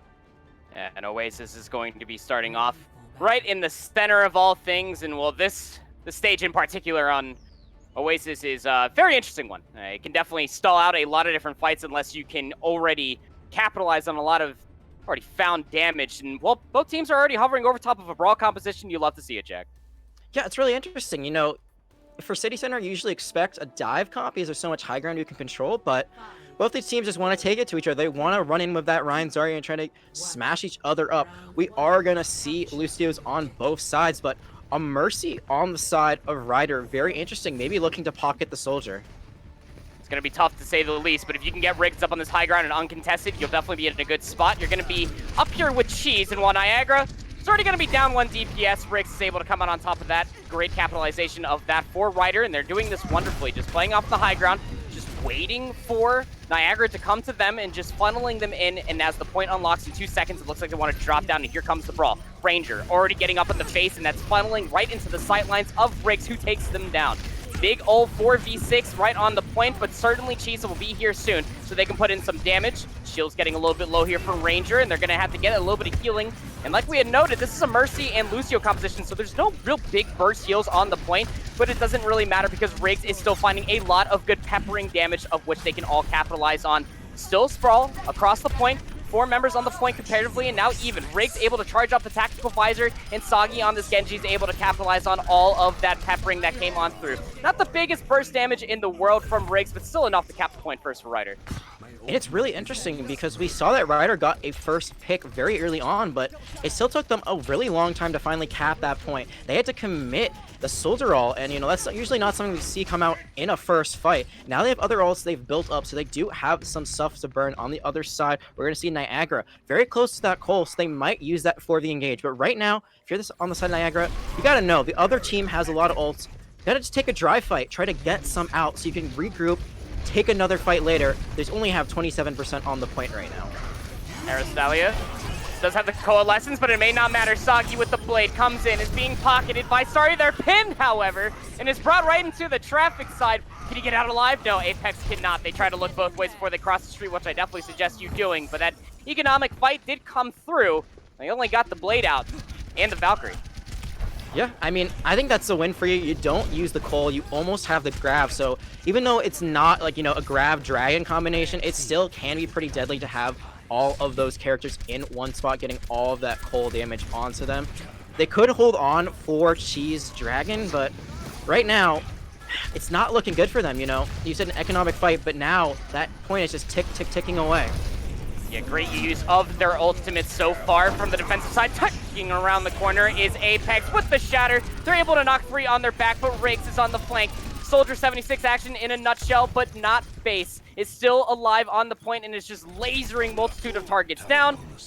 Redbeard did swap over to the McCree. They're going to be handed on the flank. Just a little bit of stall tactics coming through using the sprint action from the legs. Now they're being pocketed by Starry. This is being stalled out wonderfully. We're about to eclipse past 90 seconds. Apex is going to go down again. Graviton Surge is now invested here from Stariku. And now they're just trying to finalize this point so that way they can make this the last fight territory. They got the numbers here. Do Ryder, Niagara, swapped Cheese over to the Junkrat, trying to find some displacement damage and try to burst down so they can capitalize on all of this damage, but Beard is down yet again. Very tough circumstances that Riggs just seems to live for all eternity, and the tanks are just cleaving right through them all. Ranger getting closer and closer towards an Earth Shatter, but they might not meet it here, Jag, because it's just a lone Apex and Cheese alive on the point. One last little hazard on the Lucio to stall things out. Overtime Wick will burn through 100-0 on City Center for Ryder University. 100-0 indeed, but honestly, that score does not show how close some of those fights were. It could have gone either way for a lot of things, and I think Riggs right now, being the difference maker, you know, Soldier is not the version that we have on Experimental, so they still don't have, you know, the changes that are on Experimental, so not nearly as powerful as you might have seen the videos on Twitter showing. I mean, Soldier looks really good right now if they have those changes go through, but just Riggs in the background with the Mercy Pocket doing so much damage, and that's really all Ryder needed to get over that hump. Now, the question is, can they do it as we go into Gardens? It looks like these teams are going to be keeping it pretty similar in terms of supports. The only changing I'm seeing is Redbird gonna go on to that Soldier themselves, and Riggs gonna stick to a Tracer. Not base is actually swapping over to the Diva as well, just looking for a little bit more sustain with the defense matrix, trying to eat some of that damage, but they got to be careful because Riggs, you noted, is going to be able to get to this backline a little bit faster with the Tracer. A little bit of dive DPS action with a little bit of brawl too, and that's going to open up a lot of opportunities there for Starry, who's still on the Mercy. She's under a lot of pressure, survives with 1 HP. Needs some healing so they can stay alive. It's just one Swift Strike away for Soggy to take them down. That's a great opening elimination for Rider University, and they're trying to capitalize on that first elimination. Riggs will be able to funnel back, is able to find that health pack, so they're back up to full HP. And Niagara are just trying to remain in control of the point, but the tanks are split. Apex is going to go down because of this being pestered by the dive TPS between Soggy and Riggs, who are just able to isolate targets from Niagara University and just burst them down. It's just going to be not base left alive on the point, and it's going to be Ryder taking the first capture again. You know, Cheesed on this Hanzo, it's a very interesting pick. They're doing a lot of shield damage, you know. We saw that Ranger, that shield was really weak, and I thought maybe they would try to take that high ground and just force the fight up there, but Cheesed, once again, going to be the first to fall, and now going to swap to the Sombra, so no Grav Dragon, not going to have it anyway, because they do have not base on that Diva. And again, just we're seeing Ryder, really good team play, able to control this point. She's over to the Sombra, is going to be trying to make the tanks hurt, but Ranger drops the hammer, knocks 2 on their back.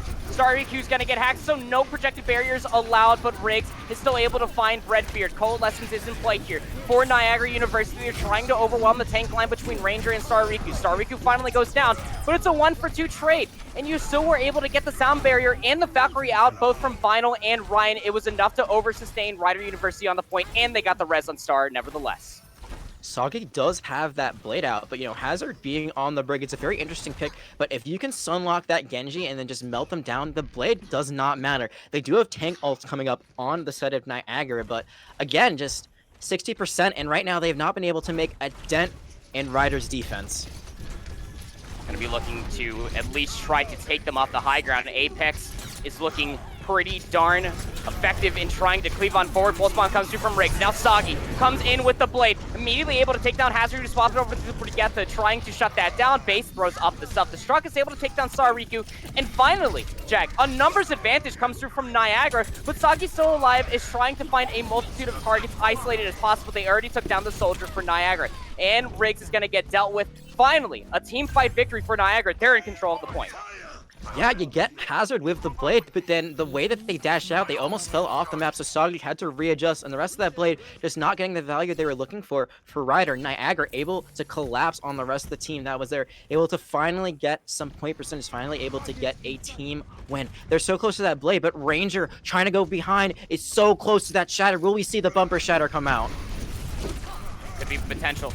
Sorry, too. The Graviton Surge is fishing for this, but the shatter comes through, and then the Graviton just to lock it all up with a little hint of gravity. A very clean team fight victory. Cheese did charge up the EMP, but you're not going to want to take this fight 2v6. No, you're definitely not, and now Soldier going to be staggered out. 10% now left, so this is going to become very dire. You need Cheese to touch and then get out, hold on to that EMP for someone else to come. Can they touch to trigger overtime? It looks like they will. Now they need to try to get as much of a full team regroup as possible, but the EMP coming out early. Finds 4, but where's the follow-up? Apex comes in, immediately finds a pin, and then shatters 4 on their back. There's the cleave. Hazard is there to help things out. The Reinhardt to get the combo. Still very good when it's all isolated targets, and Beard with a little mistap there, the tactical visor, but it's okay. You still won the team fight. Yeah, you did win the team fight, but now all you have is the rally. It could be enough to counter the blade, but my assumption right now is we're going to see Starry Vinyl use the Valk as kind of like a mini pocket. Not as good as a Nano, but pretty dang close to try to get as much extra damage onto Soggy as possible. So, Redbeard going to fall very low. This could be the opening they're looking for. Redbeards will get the healing. Soggy is up in their face, finds a deflect headshot on the Redbeard, and the immortality field from Aristelia is not going to be good enough. The blade is coming through, unpocketed by the way. Soggy is just finding a lot of value. Hammer versus sword. Soggy with the Shurikens are going to be able to take Apex down. The numbers advantage just too much. The damage too overwhelming. Just one more staggering member. It's Cheese on the Sombra is going to be dealt with. Overtime's going to come through. Apex to the Wrecking Ball. He's going to try to get there in time, but no players are going to be able to touch the point to trigger overtime. Further, Rider University wins it out in 2. Yeah, the amplification matrix being used at the end, but just not enough, you know, from Niagara at the very end. They looked like they had some of the pieces to the puzzle completed, you know, on that Gardens. They looked definitely a lot more together than they did on that first point on City Center, but once they had control of the point, they just didn't really know how to play it afterwards. It looks like they were a little bit split. I mean, having Hazard on the low ground when you've got 2 on the high ground, they needed that rally to be big, and in the end, it just wasn't big enough. Soggy having their way with everyone that was up there, both the Squishy's gone, the Soldier, and the Bap, and from there, it was just a pretty easy time for Ryder. But, it's exciting. Niagara's still putting up a bit of a fight, so this might be the first, not 3-0 of the day. That would be great to see, maps go a little bit longer. We can finally see some other maps in our map pool, like Watch Point, Gibraltar, and Busan, if we so get there. But Ryder definitely starting off strong. Yeah, Ryder definitely starting off strong, and you're mostly looking at a big DPS play coming out. I mean, Soggy on that Genji through both the stages was able to find a lot of value in Genji, and well, Genji is one of those heroes in this current patch of Overwatch, even at the highest levels of play, isn't seeing too much play time just because they're easily countered and and it's very difficult to try to find a lot of targets isolated like what you saw from Rider University Soggy and being able to do. So it mostly comes down to Niagara to try to react to this accordingly. And you saw Hazard, and we noted about the Brigitte coming through, just trying to play against that counter dive, but it wasn't really all too potent in that way. You also had your Baptiste, Immortality Field. Again, not the biggest use in the world, but when you're playing these Brawl v Brawls here, Jack, what can you really do to make sure that you come out on top of these engagements like Rider University are, especially in the tank department? Well, it's interesting because, Ryder's kind of using a more untraditional DPS composition. Soldier has not been meta for a very long time, and Genji was meta for quite a bit, but not really as much anymore. You usually see the Reaper Sombra because basically what you're doing is you're just going to run into the enemy team with that Reaper. You get a hack with the Sombra onto the main tank, so, they don't have the shield, they don't have any mobility abilities, but right now, it looks like they just have a really good idea of what they want to do. They get Riggs on the flank no matter what character they're on. Riggs kind of just wreaks havoc. You see that Niagara kind of panics a little bit because, oh no, like who is killing all of my supports and who is doing all this damage to my tanks behind? They need to get the DPS on the side of Niagara onto Riggs. They need to shut that down, make sure they can't take that space because right now it's free real estate for them. So we move over to Nubani, our hybrid map. And well, if you're new to Overwatch, if you're just watching for the first time, a hybrid map, you got to unlock the cart or the payload first, and then you got to push it through 2 choke points or 2 checkpoints, excuse me, to make yourself a 3-point score line. And then the opposite team gets the same effect. So as we move over to Nubani here, Jag, my question to you, especially against what we saw from Soggy and Riggs swapping in between the Tracer and the Soldier 76, Soggy staying on the Genji. You brought up how strong the Reaper and the Sombra combo is. Do you think that it would work out on a map like Nubani, especially against how Rider University are playing? Well, honestly, I would say stick to what's working. There's no reason to really switch things up. Soggy seems to love that Genji, and Genji's not a terrible pick here. You can take control of that high ground so you can get up into places that maybe the enemy team is not expecting. Soldier doesn't have as much climbing ability, has no climbing ability, but you can still run around, get into higher places. So if they can set up on the high ground, I think they have a really good chance of still being able to control. I mean, I don't think either team has really been running meta. We did see Cheese on that Sombra briefly, but in the end, it wasn't enough to help them conquer on Oasis. So I'd expect teams to be staying to their comfort picks instead of trying to force meta. It's a very good point, too. And again, just like we were talking about at the top of this match specifically, these are collegiate athletes. They're scholars first, so it's not like they're playing and they're practicing at the highest level. So, comfort pick, I'm glad you brought up that phrase because it definitely comes to mind. As Ryder rolling out of the offense, got a D.Va and a Zarya.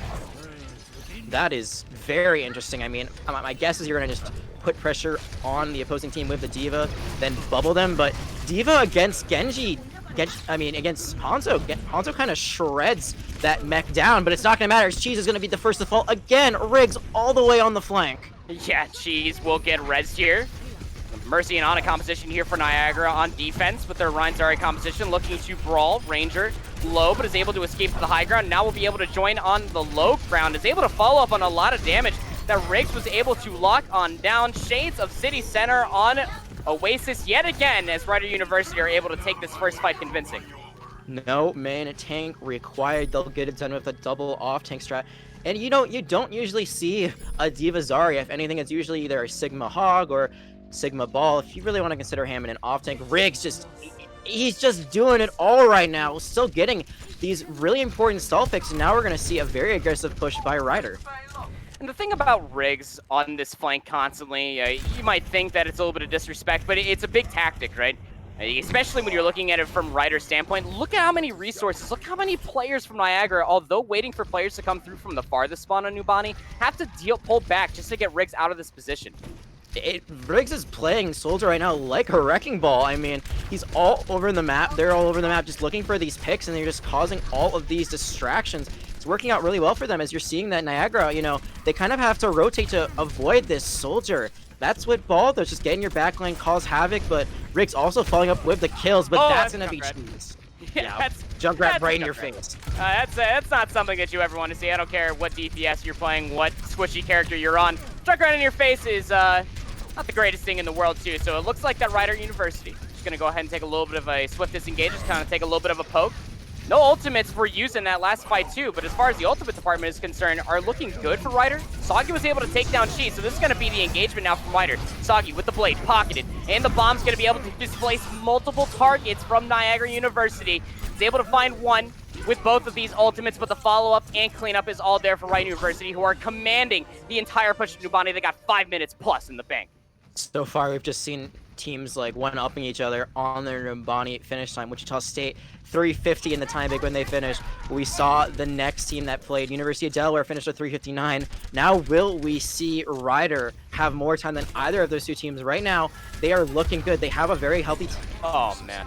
I can't even finish my thought because right now Riggs is just shredding them. That alt bank they have is still pretty healthy, but now we've seen that Niagara has built a few things up, but they need to use it quick because right now they're not even contesting cart. This is just a free push. It is the freest of pushes that I've ever seen, and the off-tanks are just absolutely flourishing in this. Riggs has a tactical visor. They're on the flank. They're able to pepper down Bread with it, too. The shatter from Apex comes through. It actually knocks down 5 members. The only player obviously knocked down will be Riggs, and Apex is just going to cleave through with the Rocket Hammer, is able to find 2. The Nano Boost is giving them a little bit more sustainability as well. But this is finally going to look like a team fight victory for Niagara, as Apex just pins on in for a staggering Mercy elimination. Not Base is still cleaning up. Well, it looks like to be Ranger on the point, but they're still surviving here, just pulling out a lot of resources. But this staggered elimination is still getting ultimates out from Niagara on the defense. And while Riggs is still here, charging up another tactical visor, it looks like that Ryder University wants to try to reinitiate this, possibly. But I think at this point, you just got to get the heck out of Dodge, and well, Riggs agrees. I mean, look at how much was used there on the side of Niagara. They used 1, 2, 3 alts. That's a lot for a fight that they should have been winning pretty decisively. Now we're going to see that it's going to be a bit of a full reset for both teams. Now it's going to go back to the 66, and I think the Reaper from Redbeard might be the difference, but she is going to be the first to fall once again. Graviton Surge comes through from Stariku. They're oversaturated with barriers and health from the Valkyrie and the Sound Barrier. Apex with another shatter. Only takes down Soggy. They're about to have a blade. There's a tactical visor online. Just staggered members left alive and can't even make it out of their spawn. The overwhelming pressure that Ryder University was locking down 3 minutes and 40 seconds in their bank after capping all 3 points of Numbani. Yep, so not going to set a new record in our tournament just yet, but still 3 minutes and 40 seconds. A very, very good time bank. And I think it just comes down to alt management at the end, you know. Well, that and really knowing the objective. It seems like Niagara gave up so much free space to Ryder, and there's nothing wrong with respecting your opponents, you know, but you should not be scared of them. You got to play every fight out. You should not be giving them that much room to work with. They didn't contest the point until it was basically at the end of that second point. You know, even though they got that pick onto Riggs, they just waited for the regroup. Saki used that blade, and from there, pretty quick team wipe from them. So I think right now Niagara kind of puts the pedal to the metal, is able to really get involved and engaged with these fights. They might have a chance, but right now they're playing so passive, and it's not really giving them much of a chance to win any of these fights. So what would you end up switching? Would you just have Riggs constantly on your flank like that? In a Soldier just peppering you in the composition that we just saw from Niagara University, what if you have taken instead just to deal with that? I think you just ignore Riggs, honestly. You just don't let them control the pace of the fight. You run in to the enemy front line, you take down their main tank, and you play super aggro. It's kind of like a pharmacy, you know. Sometimes you don't have to counter it, you just have to kill everyone else and the pharmacy flies away. But, you know, without a Lucio, which they haven't had for a while, they do have a Lucio now, so they might have the opportunity, but they've been playing the Brig a lot, which just has not been working out in their favor. So let's see if Hazard can use the speed wisely and help Apex get in there. Double off tank for the defense. Again, this time it's a D.Va and a Roadhog with the same DPS and support composition that we have seen from them since Oasis. And well, for the offense of Niagara, they go to the McCree in the Reaper composition. They also have their own Roadhog, just looking for some displacement.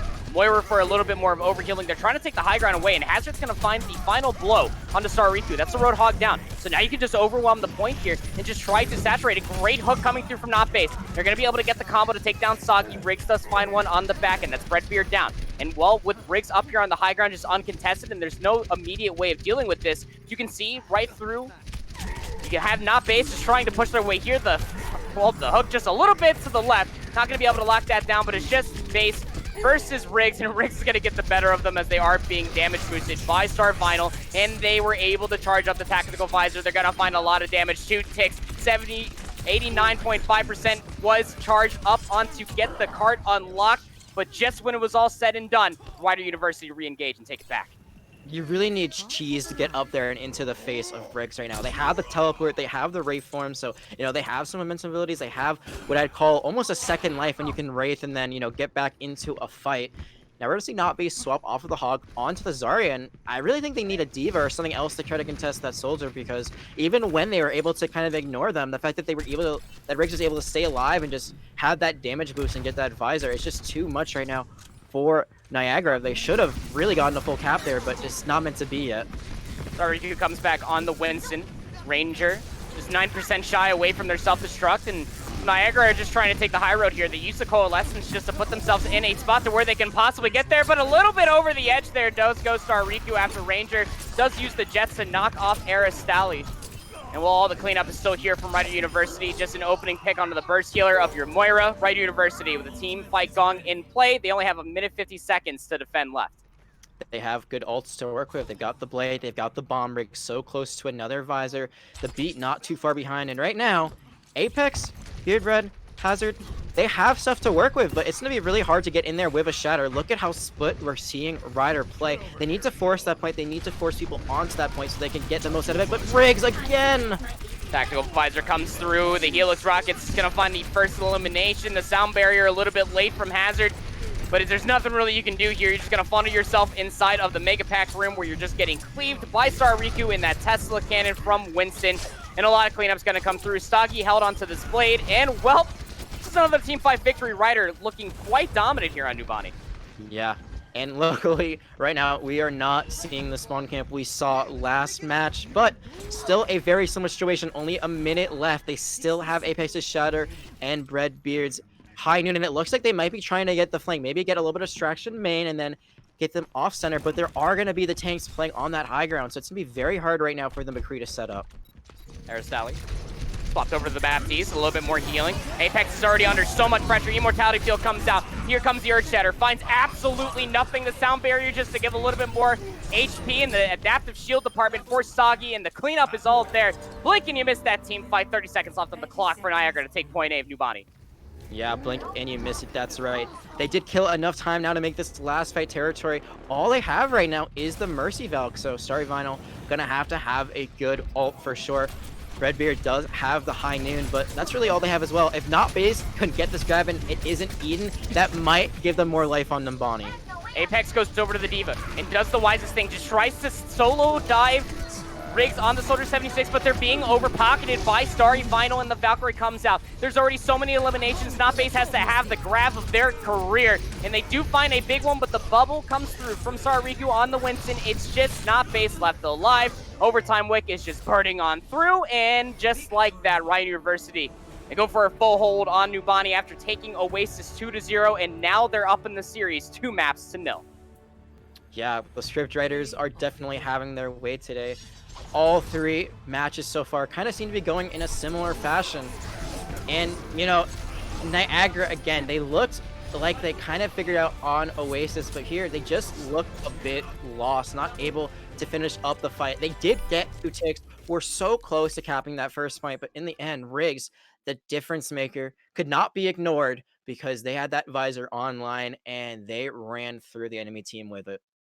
52% kill participation for Starry Vinyl there. Again, when the fight and the brawl just was all happening on the point, Starry Vinyl had a very clear cut out because Riggs was just almost uncontested on the high ground all the way until that very last few seconds where you saw the Diva from Niagara University try to go for a dive, but it was a solo dive. You didn't have a Winston to help you out, and you couldn't burst through the healing, although it's not the biggest healing in the world, between the healing that comes through from Soldier 76 themselves and the Mercy. It's just not enough for a D.Va to try to burst on through unless you land every single bit of your rockets, plus the burst from your primary fire, and a little bit of more from your dash as well. So this is very troublesome looking at Niagara going into Hanamura next. And I'm not going to lie, for Rider University, they're not really swapping anything up apart from some tanks. It looks like they're having quite fun with it. Yeah, and I mean, look at their healing composition too. It is very low healing. Mercy, got nerfed quite a bit a while back, so not doing nearly as much as she used to, and still they're doing so well. It's interesting, I've been seeing a lot of Mercy Zen, not a lot of Mercy Lucio, but they're making it work even with a low healing comp. That Mercy just gonna pocket Riggs. Riggs is gonna do so much damage. Soggy also getting a bit of a pocket with the Valkyrie when they use the blade. It's working for them. It just seems like Niagara isn't able to capitalize on the fact that there isn't a lot of healing going on for Ryder. Ryder just taking the fight to Niagara, and they're winning. So now you're going to have to see for Niagara University, do you try to meet that dive for dive? Do you try to go for a dive yourself and try to find one of these isolated members, or even trying to go for a full 4-player dive onto the 76 or not? Because you saw it, the struggle on Nubani, Apex, with that Reinhardt, their shield was just basically gone before they even got to the point. They didn't even got a real chance to brawl. The one shadow that they dropped was immediately nullified. But coming into Hanamura, it's not looking like the Niagara want to swap anything up. And do you think that this could be a problem for them? Or do you think that for Hanamura that the brawl could be a little bit more better in their favor? They don't have the Lucio. They have the Mercy, so they will have a res online if they're able to keep the fight going on long enough. I think it really comes down to the Ana play, honestly. If you can get a big ante, you can get bubbles out early, that can really work in your favor. They don't have a Mei, so there's no wall to cut off the main tank on that choke point, which, you see a lot of teams do. Now we're going to see Riggs go on to the Widow, so no Soldier 1v1 here, but Riggs going to still be putting in that damage with his skin character. Soggy just running this Genji down, so, if it ain't broke, don't fix it on the side of Ryder, but just such a bait. The Soldier is going to come out in the end. I think it really comes down to Cheese. Can Cheese get on the tanks? Can he melt them down? Can you get the Reaper to do work? But right now, Cheese just playing a little bit passive, waiting for them to walk through the choke. I like that from Apex. Just trying to go for the cheeky pin right outside of the little hut. Redbeard is going to be able to burst down Star Riku. And, well, patience is a virtue here, as Cheese was able to help out with just that. The opening damage is strong. And that opening pick onto the main tank just means that Rider University, they got to take a little reprieve. Yeah, gonna take a short breath of reset on this point, but Riggs is all the way behind them, I think, on point. This might give them enough time to actually get onto the point, because they're going to be distracted by looking at Riggs. How did they get back here so fast? I mean, I know that Legs is a very fast and mobile character, but I mean, Riggs, again, just always working their way in here, and it pulls Niagara back, and Ranger with the Zarya just beams him on down, being pocketed by Starry Final. All the eliminations just barrel on through, and Ryder, just like that, after losing the first initial fight, losing their main tank, they come back strong after Riggs just somehow works their way into the backline. I'm just glad it wasn't Cheese who died first, because I felt bad about kind of calling that out, but they have died first in a lot of those fights. But there, it's just, again, it's like the Hammond effect. They're just doing so well at, trying to focus down Riggs, and it's not working in their favor. They're not able to find the kill. They get distracted, they get turned around, and now Riggs finding the first pick once again onto Breadbeard. Here comes a Valkyrie, but it's met by Soggy on the other side with the blade. Apex, Hammer versus Sword. Hammer will win, but Riggs has a tactical visor, is finding so much damage. Cheese swapped over to a Desperation Torbjorn. Does find a trade, but is it going to be enough? Most would definitely say no, as Rider University, they find themselves on the point, even only losing one. The Valkyrie, a good ultimate to keep them sustained. Now here comes some staggering, and it's Apex on the D.Va. Grab for grab, mirror for mirror comes through, but Riggs is uncontested on this high ground. And how many metas have we seen in uncontested hit scan up here just find so much value and worth? The beat's also going to be invested here from Ryan. They really want to capitalize it here, and they're going to be able to do just that. It's just a Moira and a Soldier 76 left alive. Now the Torbjorn from Cheese just trying to stay alive with the overload. He's not going to be able to do it in Apex and base, swapping to faster tanks. Can't get to the point in time. Rider University with a very strong time bank here on Hanamura. Yeah, I mean, you have the best chance at capping that second point after your first fight. The snowball effect on Assault is real, and you saw it there. I mean, Ray's got there so quickly. Yeah, I think I've never seen a Soldier player use that ability, the running ability, at such an advantage. Like you said, it's not the fastest ability in the game, but it just seems like Riggs is all over the map. You know, you're checking your corners, boom, they're there. You're terrified, you scream, you're dead. So Riggs just really controlling it, and that's not to take away from Soggy at all. I mean, as we said earlier, Genji not really in the meta, but definitely making it work nonetheless. Rider University just looking so clean so far on their low heal, high damage comp, and it's working dividends for them. Almost has a little bit of shades to the OG Pharah Tracer, you know, except it's Riggs on the Soldier 76 that's finding a lot of good opening damage, and it's one Swift Strike away for Soggy to be able to capitalize on that. While you're being damage boosted by Starry Vinyl, either on Riggs or Soggy, the damage becomes all the more potent. And it's very scary when you're looking at it from a support or a DPS standpoint, especially for Niagara University. They're always on the short end of that stick. And again, Riggs, like he had called out, it's the Wrecking Ball concept. They always work their way into the backline, and they're going to play Soldier again on defense. What a very fun 76 to watch. And look at where their Reinhardt is setting up. Going to be looking for that charge out of the health pack room. I think Starry Vinyl deserves a ton of credit because Mercy, you know, not seen as a very high skill character, but there is a really high ceiling to how to play her. But they're going to be looking for a teleporter. We're going to see the Ryan from Ryder. Yeah, they didn't see him, and they're just going to teleport right past him. And this is going to be really hard because now Starry Q has to pin all the way to the point. Apex with the Tesla cannon is just finding a lot of good cleave damage, but they're under pressure themselves. Not all the burst healing in the world as they have their own Mercy and Lucio, but it's Cheese charging up that beam on the Symmetra that is able to find a lot of damage, but Riggs has a good off angle to try to shut this down, and a little bit of an offset dive comes through from Apex. Not the healing that they wanted as they went for that dive, and Riggs is just absolutely unloading on this point. Not even a tick of progress gain there for Niagara University, even when they started that fight 5v6. I think it really comes down to target focus. I mean, you saw that they had a really good engage with that teleport. The Cheese strategy being used by Cheese almost paid off, but then what happens once the enemy team re-engages? They just don't know who to focus down. Everyone's shooting a different target. No one ends up dying. Meanwhile, Ryder, able to have a very good target focus, able to know who to focus on, and in the end, able to win that fight. Now the teleport going to come up, but she is going to be falling first again. Cheese gets absolutely obliterated in Soggy with the damage-boosted Dragon Blade, comes through and finds 3 more. The fight ended before it even truly started, and now Not Base is going to be staggered for all eternity on that Pilot Diva form. They're just trying to go to the edge so they can get a reset with their team. Yeah, gonna get that reset. The good news for Niagara is you did force out both DPS ults, so now they don't have either the Blade or the Visor to use. Their tank ults are pretty close, but you have some ults of your own. Just as I say that, they swap off of the Mercy onto the Moira. So now no Valkyrie in the sky for Niagara. Now 2 minutes left. It's getting a little bit dire for them.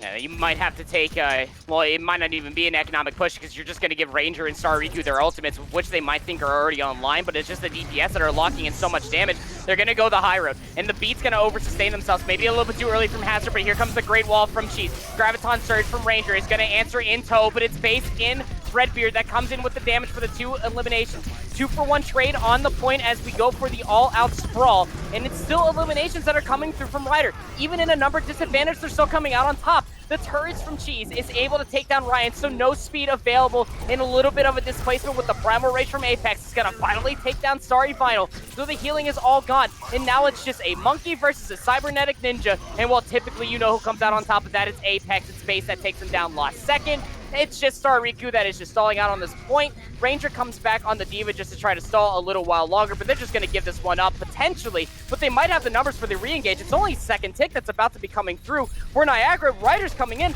They got the Tactical Visor. They might end up finding a pick, but they're now going to take the backside. They put themselves in a very scary situation as there's a Diva in Not Base absolutely chasing them. Redbeard does find one in Apex with another. The point is finally going to be captured by Niagara. They got boosted up to 4 minutes to capture point B.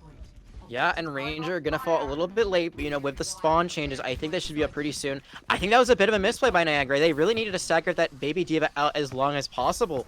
Now, the ults are kind of even. Both have some stuff to work with, but so far we've seen Ryder just so much more quick to the draw. Self-destruct comes in for Not Base, and while it's not going to really find anything, it actually opened up their backline more than it did anything else, as 2 eliminations already came through from Ryder, and then Riggs with a Tactical Visor is now going to unleash all of that hurt with the Pulse Rifle on the Apex. They go back to the spawn. I thought they were going to go for a change, and they do actually. They go over to an Ashe. Damage boosted Ashe with that Mercy, 1-shot headshot kill. Yeah, the dynamite has been nerfed, but she still does so much damage with the primary fire. So Ash still a very valuable pick here. And I would say that Bob is a better ult than Visor, even though Riggs has made that Visor look very good so far in this series. Both teams still have some ults to work with. Both support ults. Ryan ult struggled so much to say that, but here's the Cole being used first on the other side. Aristalia had no choice but to use his Coalescence. I mean, the entire team of Niagara were just so low. Tries to go full Goku and just Kamehameha waving the Genji. Well, Sagi just bursts him down. Redbeard with a tactical visor does find Starry Final, so it's a 1-for-1 trade. Self-destruct comes through from Ranger just for another mech, but eliminations are still being found. Apex with the Primal Rage. Cheese drops the barrier as well, splits the point almost in two, but Star Riku's on the better side of it with the Shatter, knocks two on their back, the pin through on the Cheese, and then the Fire Strike on the Apex. 2 minutes and 15 seconds left, as it's just a few more stagger eliminations for Riot University to take command of point B. Yeah, the Reinhardt Shatter, not only a tongue twister for me there, but kind of the nail in the coffin for that push. That wall was just, it did split the point, but they didn't really know how to play with it because they were just completely on one side. You really want to straddle that line, not be on either side there. Now we're going to see that Riggs deep once again with that Tracer. Knows a teleporter there. It might be looking for a pickoff before they go through. Ranger will find Redbeard to open things up. Apex comes through with the leap, and Gooba stomps Ranger so hard they fell off the map. They didn't have the jet boosters to help them out, and these are good eliminations for Niagara. Now they're able to chase down a few of them, but Sagi comes through with the blade, does find Cheese. Big burst damage combo comes out, but sorry, Vinyl does get traded. So now Sagi has to go absolutely mental to be able to find a lot of eliminations, but Apex is displacing all the follow-up from that blade as possible.